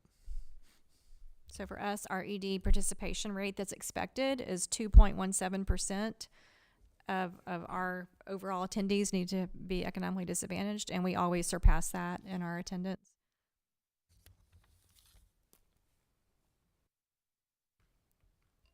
Any other questions, comments? I appreciated the point by Vice Chair Strain. I know a lot of folks that really look forward to this, and it's like, what? But that just is a testament to the things that we do to make it fun, and that, you know, our staff's investment in that. And again, I always appreciate the opportunity for administrative leadership, you know, opportunities to be realized in these kind of outside the normal school year times. And so thank you for pointing that out as well. All right, thank you. Okay. Agenda item number 12, Capturing Kids' Hearts Contract Purchase Approval. All right, I'm excited to bring to you as the board our request to purchase Capturing Kids' Hearts. And this is what Ms. Brassfield was here for earlier. And seeing where it was on the agenda, I just said, Ms. Brassfield, please give me your talking points. So I'm going to share a few of her points, and I will try to do my best Ms. Brassfield voice as Mr. Manuel did with Ms. Stratton's voice. But let me just explain kind of background real quick about why we're even wanting to look at this, and then I'll get into the cost of it. But the need is that we saw school administrators have expressed over the past few years the need for resources, tools, and training to help students struggling with behavior as well as with anxiety. Not to mention just developing relationships with students, and that's what this program is about. So after we saw the success at Farmington, which I'll touch on in just a minute, Mr. Bland looked into this leadership training. It was a 2-day training that all the principals were able to go to in November, and some cabinet members went to that. And that's where they all came away saying, this is it. This is what we need to meet that need that we've had for behavioral. How do we address our students and help them grow and be ready to learn? And I will share that Ms. Brassfield did give some talking points, and so I'm going to share some of that. So she shared, I want to begin by asking a simple but powerful question. What do you remember most about your favorite teacher? What is the way they taught, or was it the way they taught, or was it the way they made you feel? That's the heart of capturing kids' hearts. I have seen firsthand how CKH, another acronym, CKH transforms classrooms, not by adding more to a teacher's plate, but by changing the way we connect with students. It's not a curriculum. It's not a one-and-done workshop. It's a mindset, a relationship building framework that gives our teachers the tools to create classrooms where students feel safe, known, and loved. And when students feel safe, they learn. It's really that simple. When you walk into a CKH classroom, which Ms. Brassfield has said you're always welcome to come, you feel the difference. Kids greet you with a handshake. They celebrate each other with affirmations. They hold themselves accountable to a social contract that they helped create. You see emotional safety and action, and you see learning taking off. I believe every student in Germantown deserves to experience that. Every teacher deserves to be equipped with those tools, and every school deserves the culture that CKH builds. This is how we support our students' mental health, improve behavior, increase engagement, and strengthen teacher retention all at once. So those are Ms. Brassfield's words to share.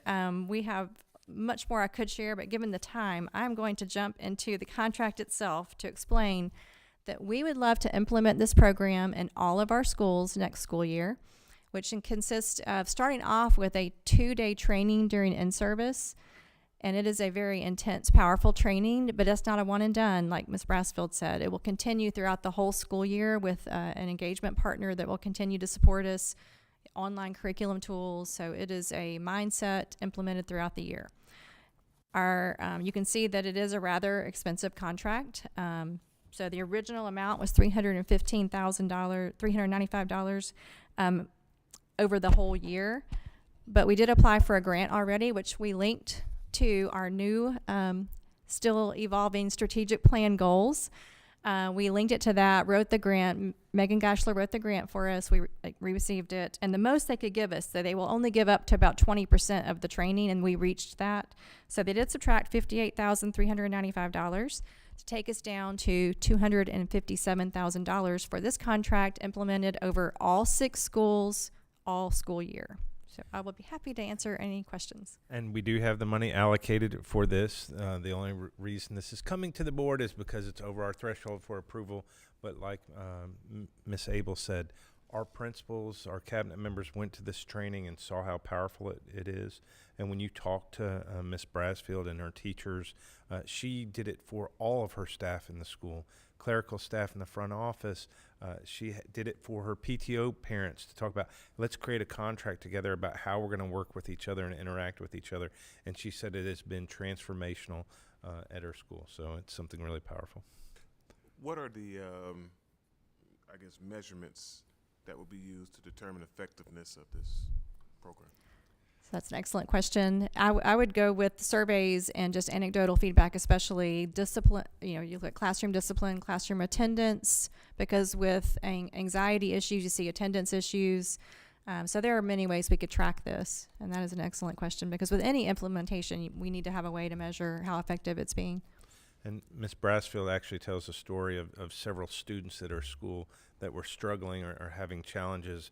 And once they've implemented this program, that relationship with the teacher and that student has changed their trajectory academically and in the classroom. So she gives some very specific stories that I'm sure she'd be glad to tell you too, of students with their names. So it's really special. I went to the website. If you haven't had a chance, I recommend it. It's very informative. And then the foundation, the Flippin Foundation that powers it, looks like their mission is education.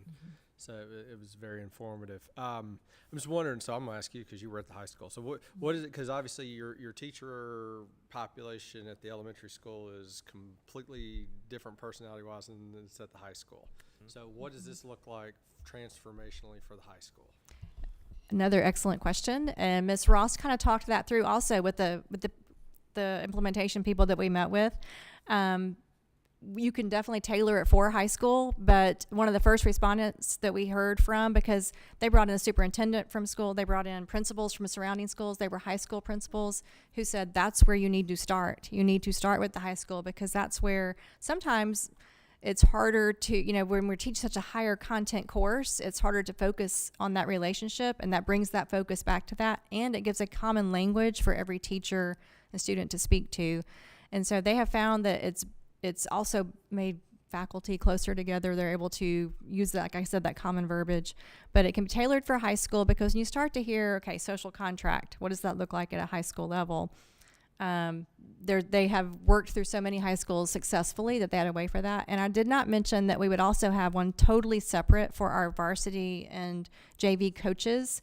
It's called Coaching Greatness. And we heard from the coaches who went through it in Collierville and some other districts who said it was game changing just in their interactions with students and athletes. So definitely looks different in different buildings. I'm looking forward to seeing it. I think it's, I wish Miss Brasfield, I think she's probably watching, but definitely I would like to find out more from her, just the experiences. But it sounds, again, from what I've read and seen it, and then your description through her, I think is, I think I'm sold on it, and I'm looking forward to seeing some transformational change. Are our counselors involved with this, or is it more administrative led, or it is actually all certified staff? We would love to also train classified staff, which we can look at later, but for now we have every single certified staff member will be involved in this training, and everybody implements it in the same level. So and the cost dramatically goes down. The big cost at the beginning is for all these initial trainings, then you're doing refreshers to train this, so bigger upfront costs.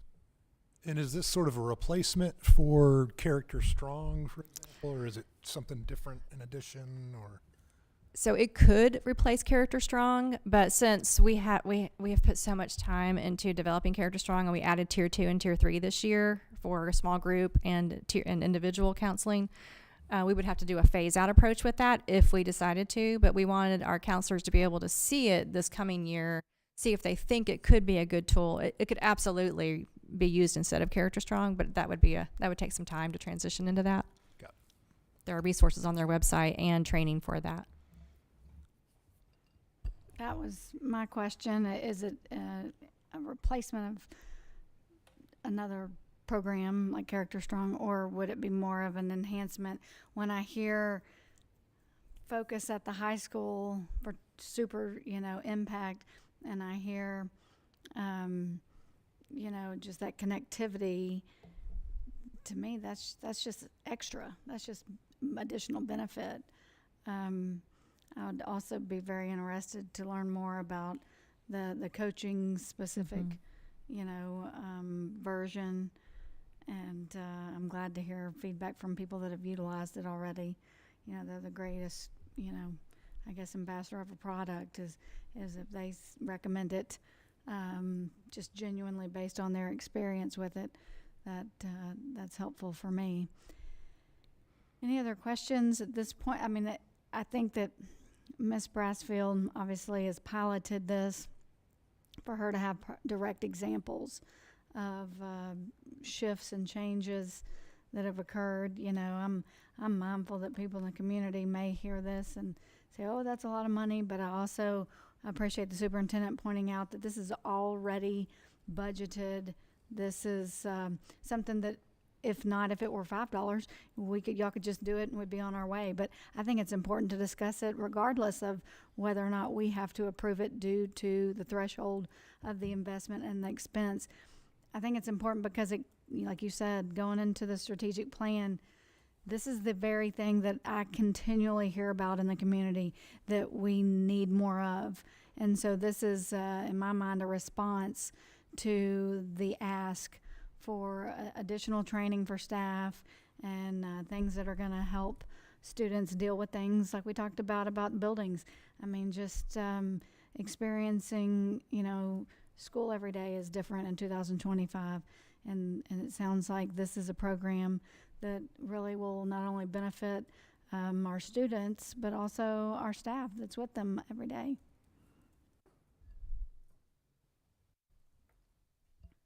And my superintendent's report will be on capturing kids' heart, and I will have a special guest speaker who will help us, who may give us a little inside scoop on what it really looks like in school. So, fantastic. Coming to a school district near you. School board meeting Monday evening. Great. Okay, if no other questions for agenda item number 12, we have covered agenda items 13 and 14. Which now gets us to agenda item number 15, teacher tenure recommendations for 2025. The GMSD teachers we are recommending tonight for tenure consideration have served the required probationary status of working in a Tennessee public school for at least 5 years and have proven continued success as a classroom teacher by earning levels of effectiveness scores of either above expectations or significantly above expectations within their last 2 years of teaching on a probationary status. These levels of effectiveness scores are determined through classroom and professional evaluations, as well as student achievement and growth data. As a reminder, tenure is an employment status. All teachers in GMSD are considered either probationary or tenured. Tenure provides due process for teachers during discipline or dismissal cases. In addition, tenured teachers have continuing employment with GMSD unless they are being dismissed for cause. Earning tenure is one of the highest professional distinctions an educator can accomplish. While Tennessee state law outlines the tenure eligibility requirements, the granting of tenure is a local Board of Education decision. For your review, we have provided a handout that explains the process for identifying this year's tenure-eligible teachers, as well as the individual names of GMSD teachers who we are recommending the GMSD School Board to grant tenure status. At this time, I would like to read the names of the 46, I didn't know she was going to put that line in there, the 46 GMSD educators who are eligible for tenure. The GMSD Human Resources Department, along with the support of 6 of our school principals and superintendent manual, is excited to recommend this year's educators who are eligible for tenure within our district. So, here we go. She didn't know what time this was going to be when she wrote that. Casey Fernandez at Dogwood Elementary, Sabrina Mink at Dogwood Elementary, Shelby Morse at Dogwood Elementary, Millicent Williams at Dogwood Elementary, Molly Wilson at Dogwood Elementary, certified staff members Anna Bennett at Farmington Elementary, Jonathan Derek Brookshire at Farmington Elementary, Beverly Pearson at Farmington Elementary, Taylor Petty at Farmington Elementary. At Forest Hill, Jennifer Brenneman, Elizabeth Collins, Shavitra Davis, Megan Dwyer, Shannon Harris, Stephanie Hathaway, Emma Koger, Mary Jane May, Christina, and I'm sorry if I'm messing up their names, Shrimser, Kimberly Thomas, and Skylar Workman. At Houston Middle School, Jordan Bell, Megan Fowler, Dr. Anne-Marie Pratt, Storm Schoonover, Melinda Sturgill, Kayla Whitsett. At Houston High, Alexis Almonte, Emily Bratell Malloy, Leslie Coleman, Ashton Collins, Sandra Condra, Meredith Gladney, Elizabeth Handy, Virginia Hunter, Timothy Perry, Jerica Ross, Robert Sabo, John Zeke Vesna, Gary Wartenborg. At Riverdale Elementary, Kip Lawton, Julie Knowles, Megan Pisonic, Abigail Wade. And then at District Office, Jane Garrity, Victoria Gast, and Adam Shepman. Are there any questions on tenure recommendations? Can you read those one more time? Well, yes, I could. No, there's some great folks in there. That's great. Thank you for that. It's always exciting to see the list, and that's a very extensive list. I think we talk a lot about the ranges of our staff, and I always annually point this out, is that there may be people that are being recommended for tenure in GMSD that have already earned that status in other districts. And so now they have gone through the exercise of going through what it takes to get that recommendation from our district. If we are on, this gets us to agenda item number 16, nominations for TSBA School Volunteer Recognition and Student Achievement Awards. I am not going to read these to you because they are in your board packets, but I just want to let you know that these two individuals were selected by the staff at Houston High School. The student was. The parent volunteer was selected by our PTO presidents and some consultation with Miss Griffith, our school board, and the superintendent. Yes, I'm so sorry. So lots of different people contributing to our choices this year. Two great solid nominations, and if the board does vote to accept these, I have let them know to pencil in our June meeting because we are going to do a formal recognition of them, and we'll do a big publication release once y'all vote them officially as your nominations. So that will be Lindsay Baker, rising senior at Houston High School for next year, and Joy Williams, outgoing Houston High School PTSO president. The presentations, what you put together, I think this is the first year you've put together like a packet, which is really awesome. It looks great. And so I'll hold my remarks until that meeting. But yeah, I just wanted to say I read through it. It looks great. So thank you for that. Very deserving. One question back on the teacher tenure. Both very deserving. And I had one question back on teacher tenure, actually. Will we be voting on that next week, or will that be in a June? I believe it's next week. Okay. Yep. Will there be cake? I'm just kidding. Yes. Yes. Y'all, let's keep it in the road. Here we go. We're almost there. Yes, I want to thank Mrs. Crowder for preparing some good presentations specific to these recommendations. And, I think I always remind people, we as a board don't select these people that we get to approve potentially. And I actually really appreciate that. I think that it's important that it comes from the school community, and these two people for this year's recommendations are very fitting and very well deserving of this. We've had Parent Volunteer Recognition Award all the way to the state. We've had our Student Achievement Award winner go all the way and make it as the state level. And I would certainly say personally that these two award of our recognitions here at GMSD have what it takes to do that as well. And I look forward to us going over this next week. I think they've started to rename our larger district meeting. They just call it the GMSD As they should. winner, because we win that all the time. We got some great people. If no further questions or discussion on the nominations for the TSBA annual awards, that gets us to agenda item number 17, which is further business. Is there anyone that wishes to bring forth further business at this time?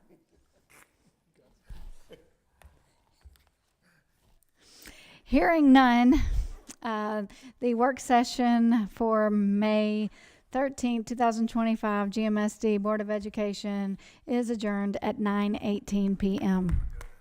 Y'all, thank y'all. That was a marathon. How much of that would go on consent at the business meeting? That's what That we is get a to great- sit with it. Yeah, we get- Hopefully